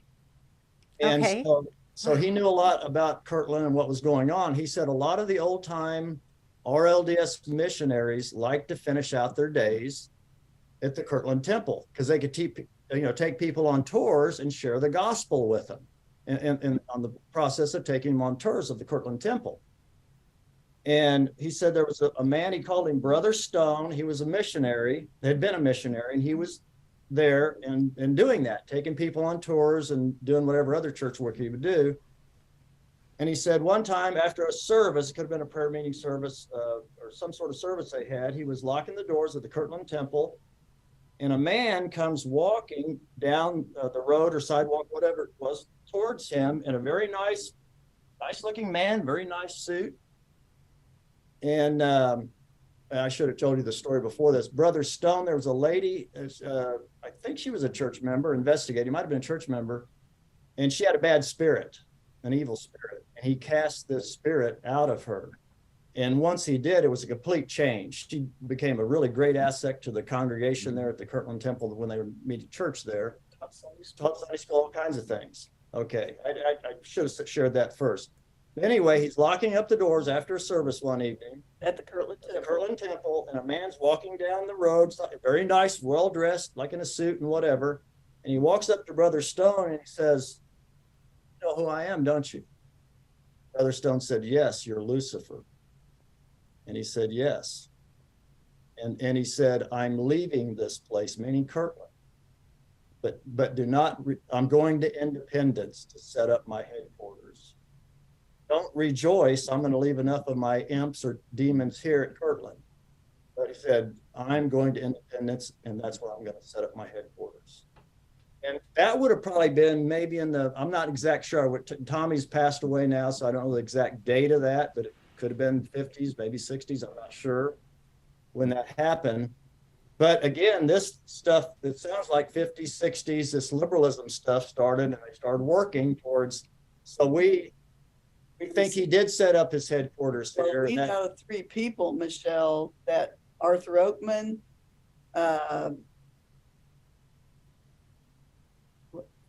Richard Ensley, and another guy that was a 70, and I can't think of his name, but they all three said they saw Satan's in the auditorium. They saw his office in the auditorium, like in a vision. They saw him in there. See, my question would be, why not set up your headquarters in Rome? Why not set up your headquarters in Utah? Why not set It's up probably everywhere, but I hear what you're saying. Yeah. Yeah. Why not wherever the Baptist convention is? Why here in little old Independence, insignificant Independence? Because it's the center. Well, why the man himself would want to set up his headquarters? Well, we know why, and we see the results of it now. It is astonishing how destructive the RLDS church's change has been, because I think that has embedded the certitude of Joseph's polygamy more than anything else could have. Because it's idea that, like, we don't understand that it wasn't against their interest. It was exactly what they wanted to do. It wasn't the evidence that changed their perspective. It was this new leadership that was anti-Joseph that changed their perspective out of motivation rather than evidence, right? And so all of the people who still held the Book of Mormon as the Word of God left, it sounds, or were kicked out and were silenced, right? And so, okay, so then go ahead. Here's the thing, Michelle. I don't believe the hierarchy. I think Satan had him so deceived that he thought everybody would go along with it. Yeah. And guess what? Back when I was a kid growing up, it was kind of like in Utah, instead of a ward, we call them congregations. There was congregations everywhere in this town. You couldn't go down one road without, just here and there. Kind of like in Utah. Kind of like Utah. Yeah. Without seeing a You were like Utah County. Yep. Yeah, RLDS congregation. Not like that no more. Because what happened, the main tithing payers all left. And so they had to start selling off because, when you have a congregation, you maybe have 10 or 15 people in there, or 20, 30, and then they're older and they start dying off. Nobody's there. So they had to start selling off all these congregations, and they would take like 3 congregations and put them in one building and then sell the buildings. And so that's what they've been doing for a long time. So now, just in the last year, they've been selling them gradually. And in fact, some of the Restoration Branch people have bought in the RLDS buildings, Okay. And so, like Spring Branch became New Jerusalem Restoration Branch. That was one of the first buildings they sold. And then they sold another branch called, it was over on Allen Road. They sold it to a Restoration Branch. It's just, they're all over. These Restoration Branches have bought these buildings from the Community of Christ. So in the last year, I know they've sold probably at least 5 more buildings here in Independence. They're just selling like crazy because they're bankrupt. They're literally, I think they're going bankrupt. If you could see the grounds of the auditorium and up there, it's a nightmare. They're not keeping up with the auditorium needs to be like water Pressure work. It's so dirty. It's embarrassing. I have people come out here to visit, and some of my Utah friends come out and visit, and they want to go up there. They want to see the auditorium. Well, you can't go in there now. It used to be open. Anybody could go in and they'd give you a tour. Well, they don't do that no more. You used to be able to go into the Stone Church. Just walk in, they give you a tour. Not that no more, because they can't afford to pay people to do it. Okay, we had a little bit of technical issues. We wanted to have the sound good, so we came back in. So you were telling me about the basically the RLDS church, kind of the Community of Christ, kind of is imploding now, or at least dying off, because they did this. So they're selling buildings. They're not doing the upkeep and having tour guides. I guess they can't even get people to, like, the LDS church doesn't pay its tour guides. It's all missionaries and people doing service. But so anyway, and then you just mentioned something fascinating. That's another piece of evidence of the state of the community of Christ. So tell me that again, Dan, if you will. Well, I guess kind of the way rumor has it, but what we've heard is that the LDS church has replaced the roof, some foundation work, maybe heating and cooling on the Kirtland Temple. And they also have tour guides, LDS tour guides, some in the Kirtland Temple. And it appears that, and this is rumor, time will tell, that maybe the LDS church has purchased or going to purchase the Kirtland Temple. So the community of Christ is selling the Kirtland Temple, possibly, according to rumor. Possibly. Well, like I said, we don't know time for will sure. tell, but it just seems strange that the LDS church has invested that kind of money in the Kirtland Temple and tour guides. From what we hear from a friend of ours, that they went to Kirtland a few years back, and it was a LDS guide that took them on their tour. And he Wow, and it's the community of Christ that owns the Kirtland Temple. Community of Christ. And then the other thing you talked about was the printer's manuscript. That was amazing. Yeah, they sold the printer's manuscript for I think it was $32 million. Around $32 million, something like that. And we was on a tour out east with some LDS friends, and we was watching. It was on the television or something about the sale of that, and in the discussion, it was mentioned that their retirement account was mentioned a few times, and our LDS friend says, "Are they selling this to basically put it in their retirement accounts?" Because they keep mentioning that. We didn't know. So that's why Cheryl mentioned that about the sold buildings. That's what the president of the Community of Christ said. Is he kept mentioning his retirement accounts, and we have to secure our retirement accounts. And our LDS friends, they caught on to that right away, and they're like, "Really? What's going on?" But they are okay. So this it is a fact. They've sold a lot of RLDS church buildings and land, lots of land, farmland, and we've even heard in Iowa, different places, that church buildings are being sold. Yeah, so, we know 2 of them. Okay.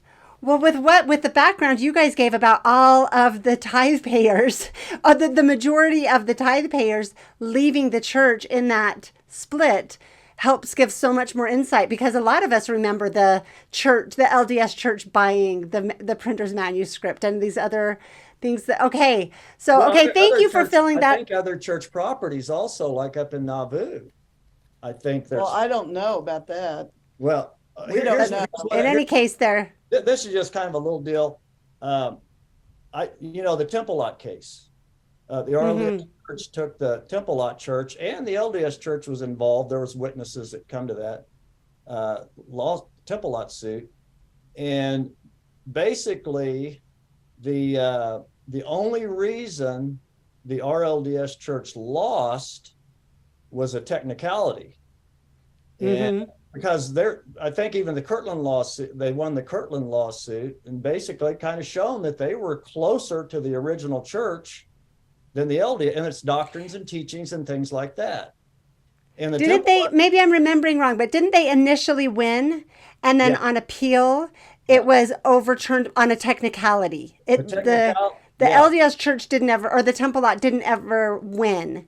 It was that, I think that's what happened. They did initially win, the RLDS church, and then on appeal. Yeah, and I think the judge was kind of overruled by like a higher court, and it was on a technicality, and it was called laches, which is kind of basically squatters' rights. The Temple Lot, if they would have if the RLDS would have taken that suit maybe some years earlier, they would have got the Temple Lot. Okay, but because they hadn't, it was kind of they called it laches. The Temple Lot church had been there long enough that they awarded, the Temple Lot to them.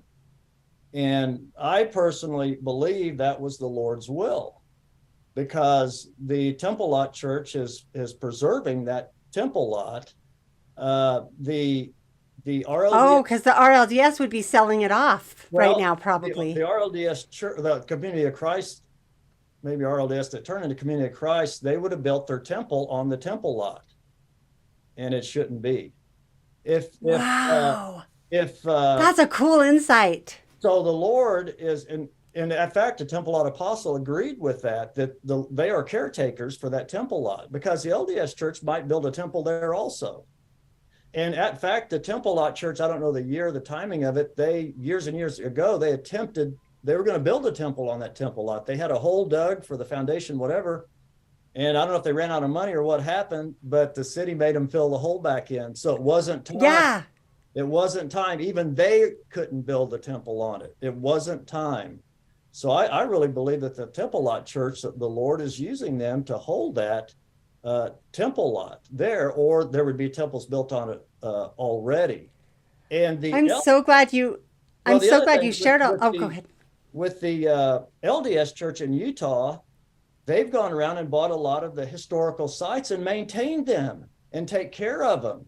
Where like Hans Mill, Hans Mill, they take care of them and preserve them. And I really believe the Lord's used them to do those kinds of things, to preserve the historical sites, because, sorry to say, but the Community of Christ Church, I'll just put it nice, they probably wouldn't preserve them as well, as why they're being taken care of now. So I just think everything's in the Lord's hands. It's his work. We're told there's a lot of things going on in the world. And the Lord says the righteous need not fear. So we just need to serve the Lord and do the best we can. That's what we need to do. I got a testimony to tell you. I can't remember if I shared this with you at Aunt's house or not, but my two great aunts that used to go to Stone Church prayer meeting every Sunday afternoon at 3:00. My Aunt Eula worked for the government. She knew how to do shorthand. And so she'd take her pad and her pen and she'd do whatever. If there was a prophecy or anything given, she would write it down in shorthand, take it home, write it out in longhand, give it to my Aunt Maudie, who would take a sheet of carbon paper and 2 pieces of typing paper and keep, type it out and give one to her and keep one. And so this one Sunday, this elder got up, and this was in the 1940s, and he spoke under the Spirit, and he said the day would come that the saints in the LDS church would come to a knowledge of the truth. You know what, Michelle? I think that's happening right now. They're coming, they will come to a knowledge of the truth by the thousands. Wow. That's what they heard. And I'm going to tell you just what I'm seeing happening right now, that the LDS people are coming to a knowledge of the truth. And I'm not boasting, so don't take it this way. But God is using you and Jeremy Hoop and Whitney Horning and a whole bunch of other good saints that we've met. Rob Fotheringham, I have to add him. Oh yeah, I don't know him. I was just mentioning the ones I know personally, but they're doing a work. The Lord has appointed them to do this. I know this because one of the things that you asked me, to maybe talk on, is how I would why I started this work. Yeah, I wanted you to talk about how you got involved. Well, I got my patriarchal blessing in 1980, and I was 20 years old. No, wait a minute. I take that back, Michelle. It was 1979. I got my blessing, and I was 22. And anyway, I was told in my patriarchal blessing, and I went to a patriarch who did not know me, because I know a lot of patriarchs, and my family grew, has all these friends, and I didn't want any of them because I wanted to know if it was really from God. So I go to this patriarch. He didn't know me at all, and just talked to me, gave me scriptures to read and stuff, said come back in 2 weeks. So I did. Went back, and as soon as he laid hands on my head and turned on his recorder and started praying over me, it was like a water faucet came on.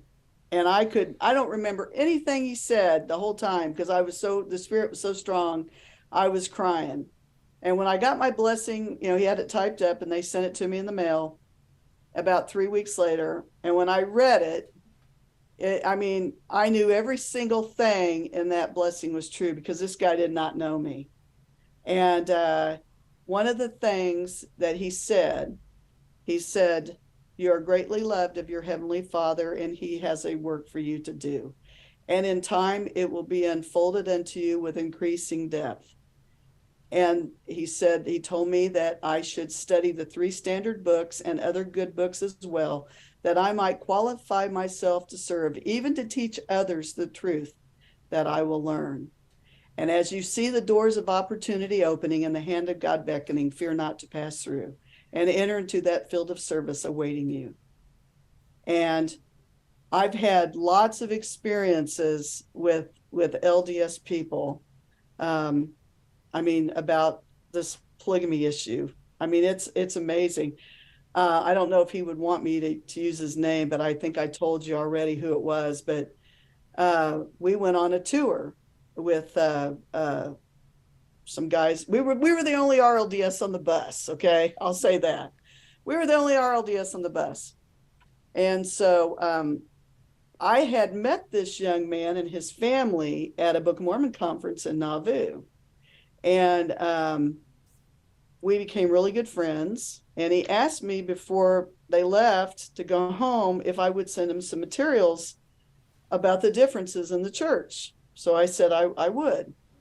So we became really good friends with him. And so he wanted to know if we wanted to go on this tour that him and another friend of ours was doing, Book of Mormon tour thing with also church historical sites in it, out in New York and Ohio and all this and that. And I'm like, I don't know. I know this is going to be 55 people on the bus and we're going to be the only RLDS on the bus. And he's like, oh, you'll be all right. You'll be okay. So we go, and on this tour, we had all these people coming up to us privately wanting to talk to us because they'd never met any RLDS people. And so we became really good friends with a bunch of these people. But the experience that me and this young man had when we were I didn't know this. He asked me to send the books and of the differences between our church and the LDS church. And so when I got back home, I went down to the Price Publishing bookstore, Restoration bookstore, and I bought 6 books. I had them in a sack, and I was getting ready to mail the first 2 volumes of Joseph Smith Thought Polygamy.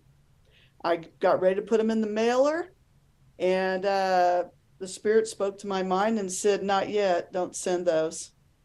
And I said, okay. So I put 2 other ones in and mailed them. And I said, now, when you get done reading these, let me know and I'll send you some more.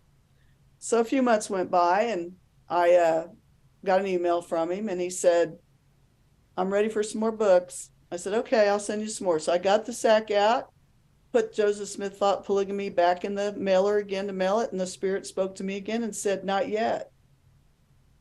I'm like, okay. So I took them out, put the other 2 in, mailed them. So now it's a couple months later. And he says, I'm done with those. And I said, oh, I read his email. I'm done with those. So it was late at night and I thought, I'm just going to go to bed. It was like 11 o'clock our time. I know you guys are an hour behind us. I'm going to bed. I'll answer him in the morning. So I got in bed, turned off my computer. I got in bed and I have a tablet too. And I got in bed, said my prayers, and I no sooner laid down and the Spirit spoke to me and said, you need to write him right now. And you need to tell him that you're sending those books, Joseph Smith Thought Polygamy volumes 1 and 2. And I'm like, really? Do I have to really do this? Like right now? Do I got to do this now? Yes, right now. And so I got my tablet, turned it on, and I wrote him a real quick note. And I said, hi, just thought I'd let you know I'm going to send you these books tomorrow. They're called Joseph Smith Thought Polygamy. I've tried to send them 2 other times to you, but the Lord wouldn't let me do it. So I'm mailing them tomorrow because he's telling me to send them to you. And so I'm going to bed. Good night. Talk to you later. So I go to bed. Next morning, I get up at 7:30, turn on my computer, and there's an email from him. I still have all this emails. I've saved them all. And this is what he says. Cheryl, dot, dot, dot. Last night, and he had never told me about any of this. He said, last night, before my wife and I, the kids went to bed, we were talking. And he says, I've never told you this, but when we were in Nauvoo, we were renting a house that belonged to an anti.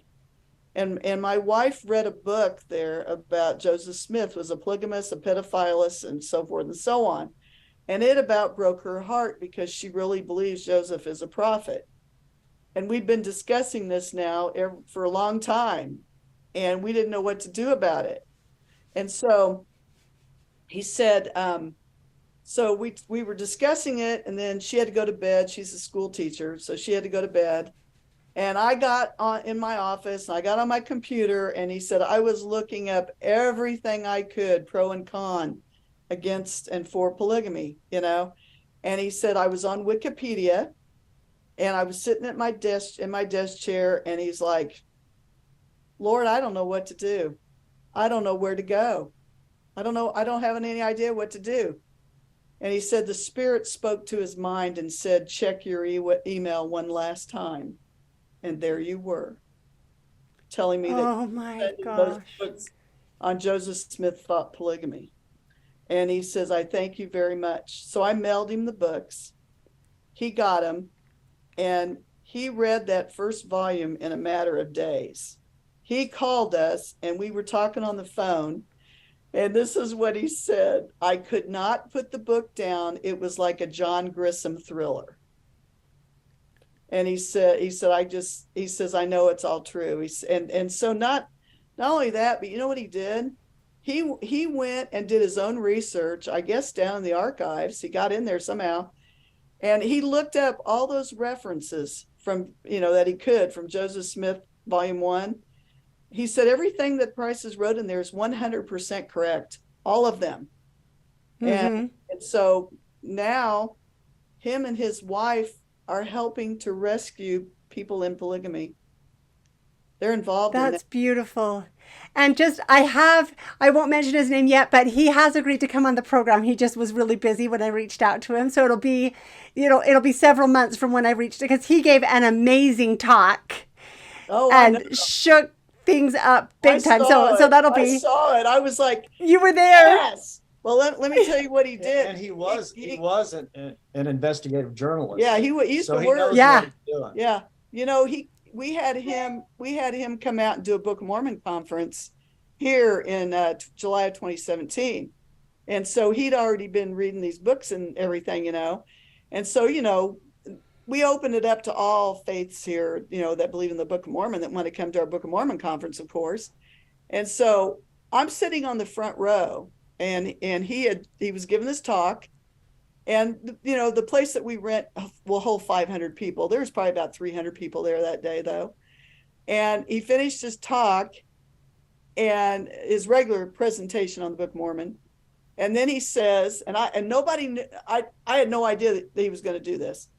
He says, I have something that I need to say. And he says, and I believe this is the best place to tell it. I don't believe Joseph Smith was a polygamist. I don't believe he either preached, taught, or practiced it. And he said, I totally denounce it. And he got a standing ovation. All of us restorationists stood up and went, yeah. And I'm sitting there on the front row. And when he was saying it, Michelle, the Spirit was so strong on him. And I could see water in his eyes. And he looked right down at me, because I was sitting right in front of him, and I was just streaming, crying, And he looked down at me, and he kind of nodded and smiled, And then I looked at him when I could finally talk, and I said, Ryan, sorry. We know who he is. I'll just tell everyone right now, look up the Nephite Explorer. It's a fun show to watch. I said, there's something that I need to say now. And he looks at me and he goes, I'm sure there is. And so I went up to the mic too, and I bore the testimony that I just shared about the emails, and we'd never forgotten it. We visited them when we were out there. We went up to where they live and for a day and a half. And his wife brought it up. she's never forgot it either, that experience. That's amazing. Yeah, it Well, was.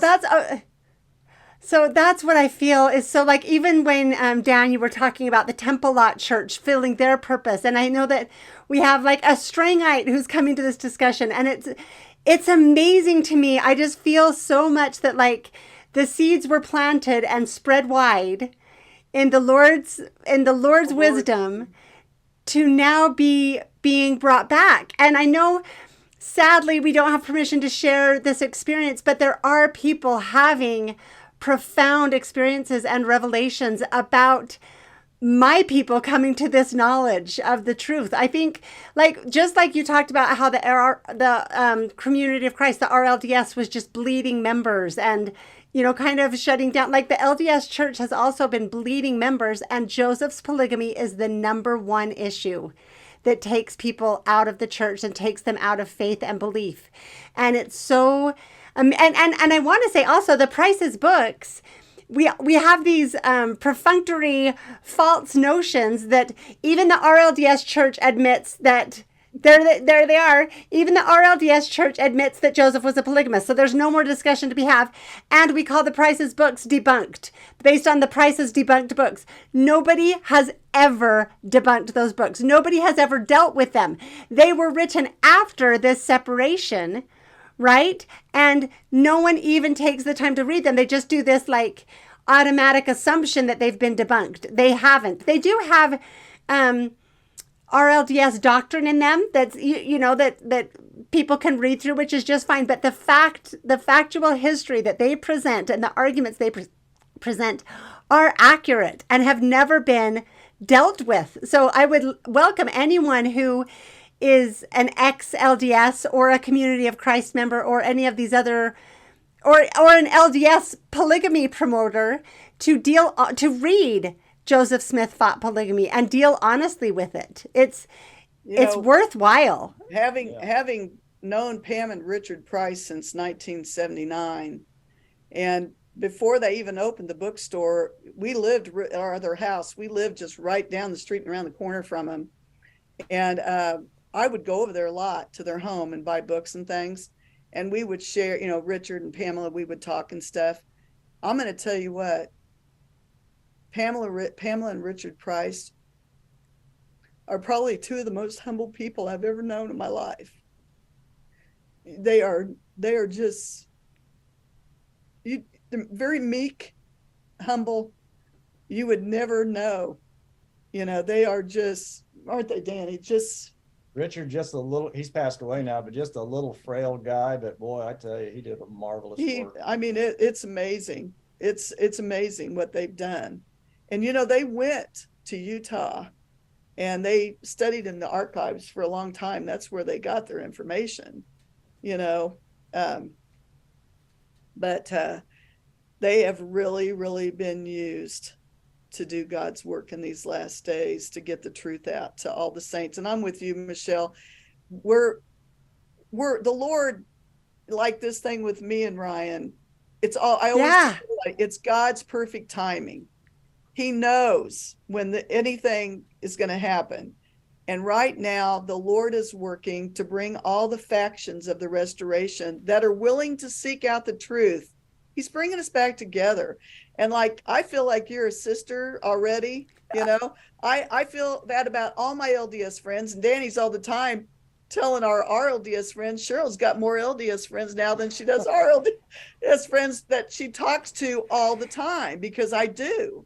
One of the things that Jeremy, and I know Jeremy will probably watch this, he was asking if we could get some firsthand account stuff for people of people that had gone to left Nauvoo and went west with Brigham, and then they left. They had to get out of there. Well, I told him I would see what I could do. Well, I've got John Brush, J.C. Clapp, Mark Forscutt, The Vindicator. This is the family by John and Mary Griffith. This was they're taken from the diaries of their granddaughter wrote it. I have gotten, this is all, I'm putting all this stuff in files Charles Derry, his account of being there. I have gotten, let me put these on so I can see better, Michelle. A Brother Malone, R.H. Atwood, Brother Pudney, James W. Gillen, Henry Kudaran, E.C. Briggs, Elder Dykes, Briggs Alden, Alex McCord, and lots more. I didn't even write them all down. And I'm putting all this firsthand accounts together in a file. So what they're a all huge firsthand accounts, and this book blew me away. This book called The Vindicator. I'll send you one, Michelle. I got a hold of the guy that I get old books from, and he had some, but this is my copy. But I'm going to tell you what, in this book, it talks about Brigham Young. To realize the seriousness of what was going on, it was necessary to understand Brigham Young's position. This is when the army came in there to Utah. He could be compared to a king who was being dethroned. Besides the fight in his church, the United States government was claiming his Western empire. The Mormons had been moved out of other states. There was no place left to go. Young was so frantic over the events taking place. John knew he did things against his own desires to try to save his own neck. This book, this lady here that wrote it was the granddaughter of John and Mary Griffiths, who went there from England. And they tell the horrible, you're not going to believe it. I mean, okay. It's so sad what they went through and what these people, all these books I showed you, and I got a lot more, all this stuff are firsthand accounts. That's what Jeremy wanted. I've got two friends of mine right now that their ancestors went. They've got their diaries. They're in the process of typing up their stories for me so I can have them. Oh, I'm so excited for you to add this. The long it's going to be family, such an the Ross important family. resource. So we're, Okay. So yeah, so they're going to get Jeremy's asked for firsthand accounts. He's going to get some. He's going to get them. And exactly what you read. Anyway, I have a lot of things to add to that, but we probably ought to be wrapping up pretty soon. Is there anything else that we haven't covered that we get in trouble with? You might want to maybe two quotes from Brigham Young we'll wrap up with. How about that? I don't want to get That's great. Okay. This is from, and I think Cheryl sent you this book, Joseph Smith. Who was he? Did he teach or practice polygamy? Fully documented, everything he says. Okay, April 1845, Brigham Young said, Joseph in his lifetime did not receive everything connected with the doctrine of redemption, but he has left the key with those who understand how to obtain and teach to this great people all that is necessary for their salvation and exaltation in the celestial kingdom of God. So Joseph didn't receive everything connected with the doctrine of redemption. Okay. That was Times and Seasons, Volume 6, page 955. And this is Brigham Young also. If I have any knowledge touching the condition of this people at the present time, and the way they are taught, led, counseled, and dictated by those who go before them to open up the way, it is directly opposite of that we saw in the days of Joseph the prophet. Directly opposite of that we saw in the days of Joseph the prophet. Journal of Discourses, Volume 1, page 78. And the writer says, just so, Joseph Smith taught the principle of monogamy. Brigham taught the doctrine of polygamy, just the opposite of what Joseph taught. How pertinent, therefore, the statement of Brigham to Senator Trumbull that polygamy was not originally a part of the doctrine of the church established by the Palmyra seer, but was adopted by the Brighamites as a necessity after they went to Utah. And we're learning I've got other references also I can probably send you of saints that went to Utah and basically said, this isn't the church we joined. We don't even recognize this. That's what the firsthand accounts I have. A lot of them say that too. And this is coming from Journal Discourses also. And then the leaders got condemning them and criticizing them for saying that. But this is evidence that the church people that left the church when Joseph was alive, and they went out there to Utah saying, we don't even recognize the church anymore. This isn't the church, we joined. Absolutely. Absolutely. There's very sketchy similarity. Right. When I was growing up, Michelle, in the Gann family, they would tell me that Brigham Young, when he got out to Utah, he completely rewrote history, that it was all changed so that the saints would not know the truth.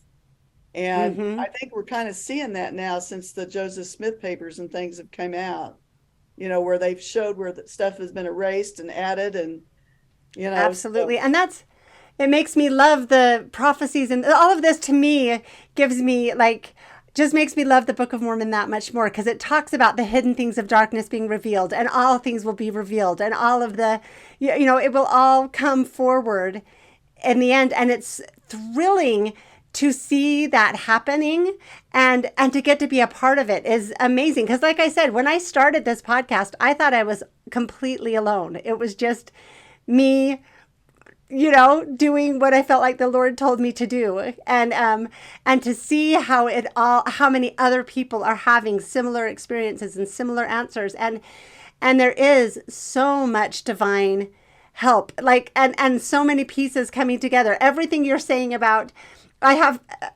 episodes planned on the temple that I'm still working on. Maybe that one will air before this one, but we're recording this one before I've aired my temple one, and others on blood atonement and all of, and those. Cheryl is a resource that I've been able to reach out to say, do you have any sources on this? And it's been amazing. I know that when there were a lot of people that are claiming falsely, but claiming that every single person who was at that High Council meeting, the October 1843, I believe, High Council meeting where Hiram read the Revelation, they're saying every single person there has testified that it was 132. Well, that is patently false. We have many testimonies, but I was looking for resources on that and praying, because it's overwhelming. You know the amount of research to do and trying to find things, and I need so much divine help.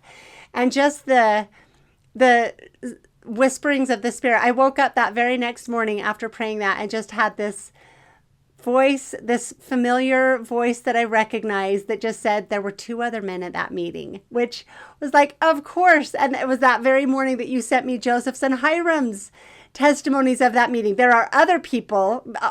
William Marks, as the president of the High Council, would have been at that meeting. So it's false anyway. But anyway, it is amazing to see how involved the Lord is in this work in so many ways, from so many directions, and what's being brought together and the bonds that are being created from people from completely disparate groups being brought together in this new way it's profound to witness.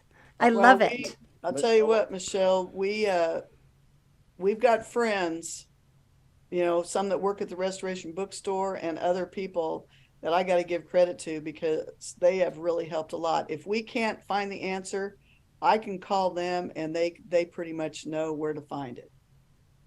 I know these people know who they are, so I give credit where credit's due. I have to read at least a couple more things, just real quick, and these aren't very long. It's from Early History of the Organization, Apostle Edmund C. Briggs.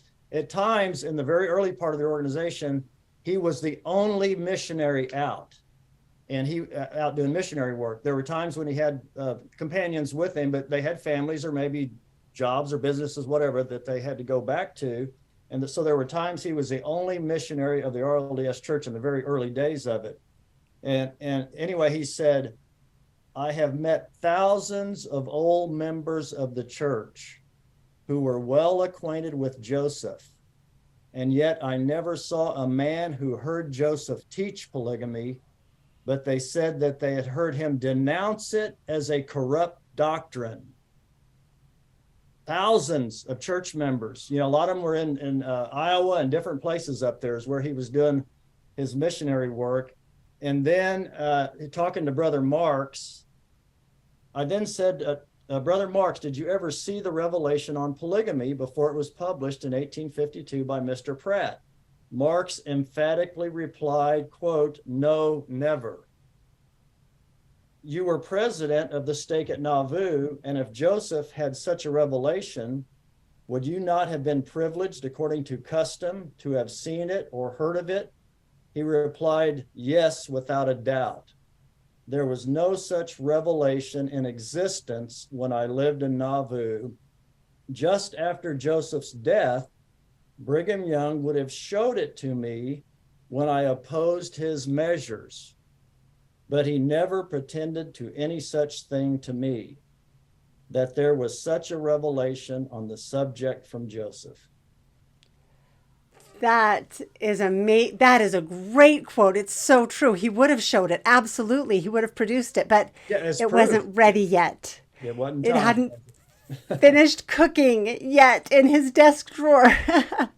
So, okay, this has been delightful. It's so good to get to sit down with you guys and let people hear your stories. I wish that we could share everything. There are more things, but the Lord is manifesting the truth of this in profound ways, and I just feel like it will keep growing and growing and growing and help everybody come to God and come together. It's a really amazing thing to see. So thank you so much. Is there anything you want to say in closing? Well, one thing I want to point out is Cheryl, like she said, has a lot of LDS female friends. I sit here and can kind of hear the closing part of their conversation, and they will say, I love you. And she will say, I love you also. So we do love our LDS friends very much and consider them our brothers and sisters. When you turn off the recording, can I talk to you a second? Yes. Okay, just real quick. And again, we appreciate everything you do, Michelle. Yeah, Thank we you. do. In fact, when we get done here, we're going to turn you and Jeremy back on. Because we didn't get done. Excellent. Michelle, one of my LDS friends sent me that book called The Ghost of Polygamy to read. And it wasn't until I read that book that I realized how it affected the women then and now, still to this day. And right. It's so sad. I never realized that because we never had to deal with it here in the RLDS. We never had to deal with it. So it's sad. Right. I loved the answer. I want to say one last thing in closing. I loved the answer you read that the founders of the RLDS church received when they prayed to know is polygamy of God. And that is the invitation that I always want to present is let people pray and ask with an open mind, trying to erase. God sometimes can't get through the piles of indoctrination and preconceptions we have. But if we can get to a truly humble place, God can start taking us on this journey to teach. And the second question we can genuinely ask is, was Joseph the author of polygamy? Was God the author of polygamy, and was Joseph the author of polygamy? And I believe that God gives us those answers or prepares the way to begin to teach us the truth on those principles. So that's my hope for that everybody will be open and willing to ask. So thank you so much, both of you, for taking this time. And I look forward to continued association. Hopefully we'll get to meet each other many more times going forward. So thank you for all that you have done. We've got a guest bedroom if you want to come stay with us. Maybe I will. We're sharing you with all of our RLDS friends and telling them to watch your podcast, and they do, and they're loving what you do. So I remember the last thing, you could cut this out later, but as we're leaving the home we had a visit in, and we was talking about women of the priesthood a little bit and this, that, but I told you, you're doing a greater work than most priesthood are doing with what you're doing. Well, thank you so much. I appreciate that.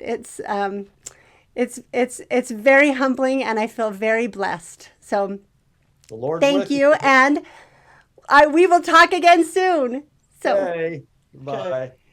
I hope you found that episode as fun and delightful and informative as I did. I really liked taking the time to sit down and talk to them. I'm sad because after we turned the camera off, we had a lot more conversation. We spoke about Emma, and I mentioned something about how challenging this topic is for people in my faith who have been taught from our infancy that the prophet can never lead us astray. And Cheryl interrupted me and said she was taught the exact opposite, that she was always taught that thing that we mentioned, that the leaders of the church, their words are true if they are consistent with the standard works and confirmed by the Spirit. And I think that is such a healthy way to approach this discussion. And it's interesting to me to see how both of those traditions can grow out of the same restoration. So I think we are perfectly free to adopt that perspective on church leaders and their words and their possible mistakes. And that helps us have a little easier time dealing with the things that Brigham Young said and did. So anyway, thank you so much for being here this time, and I will see you next time.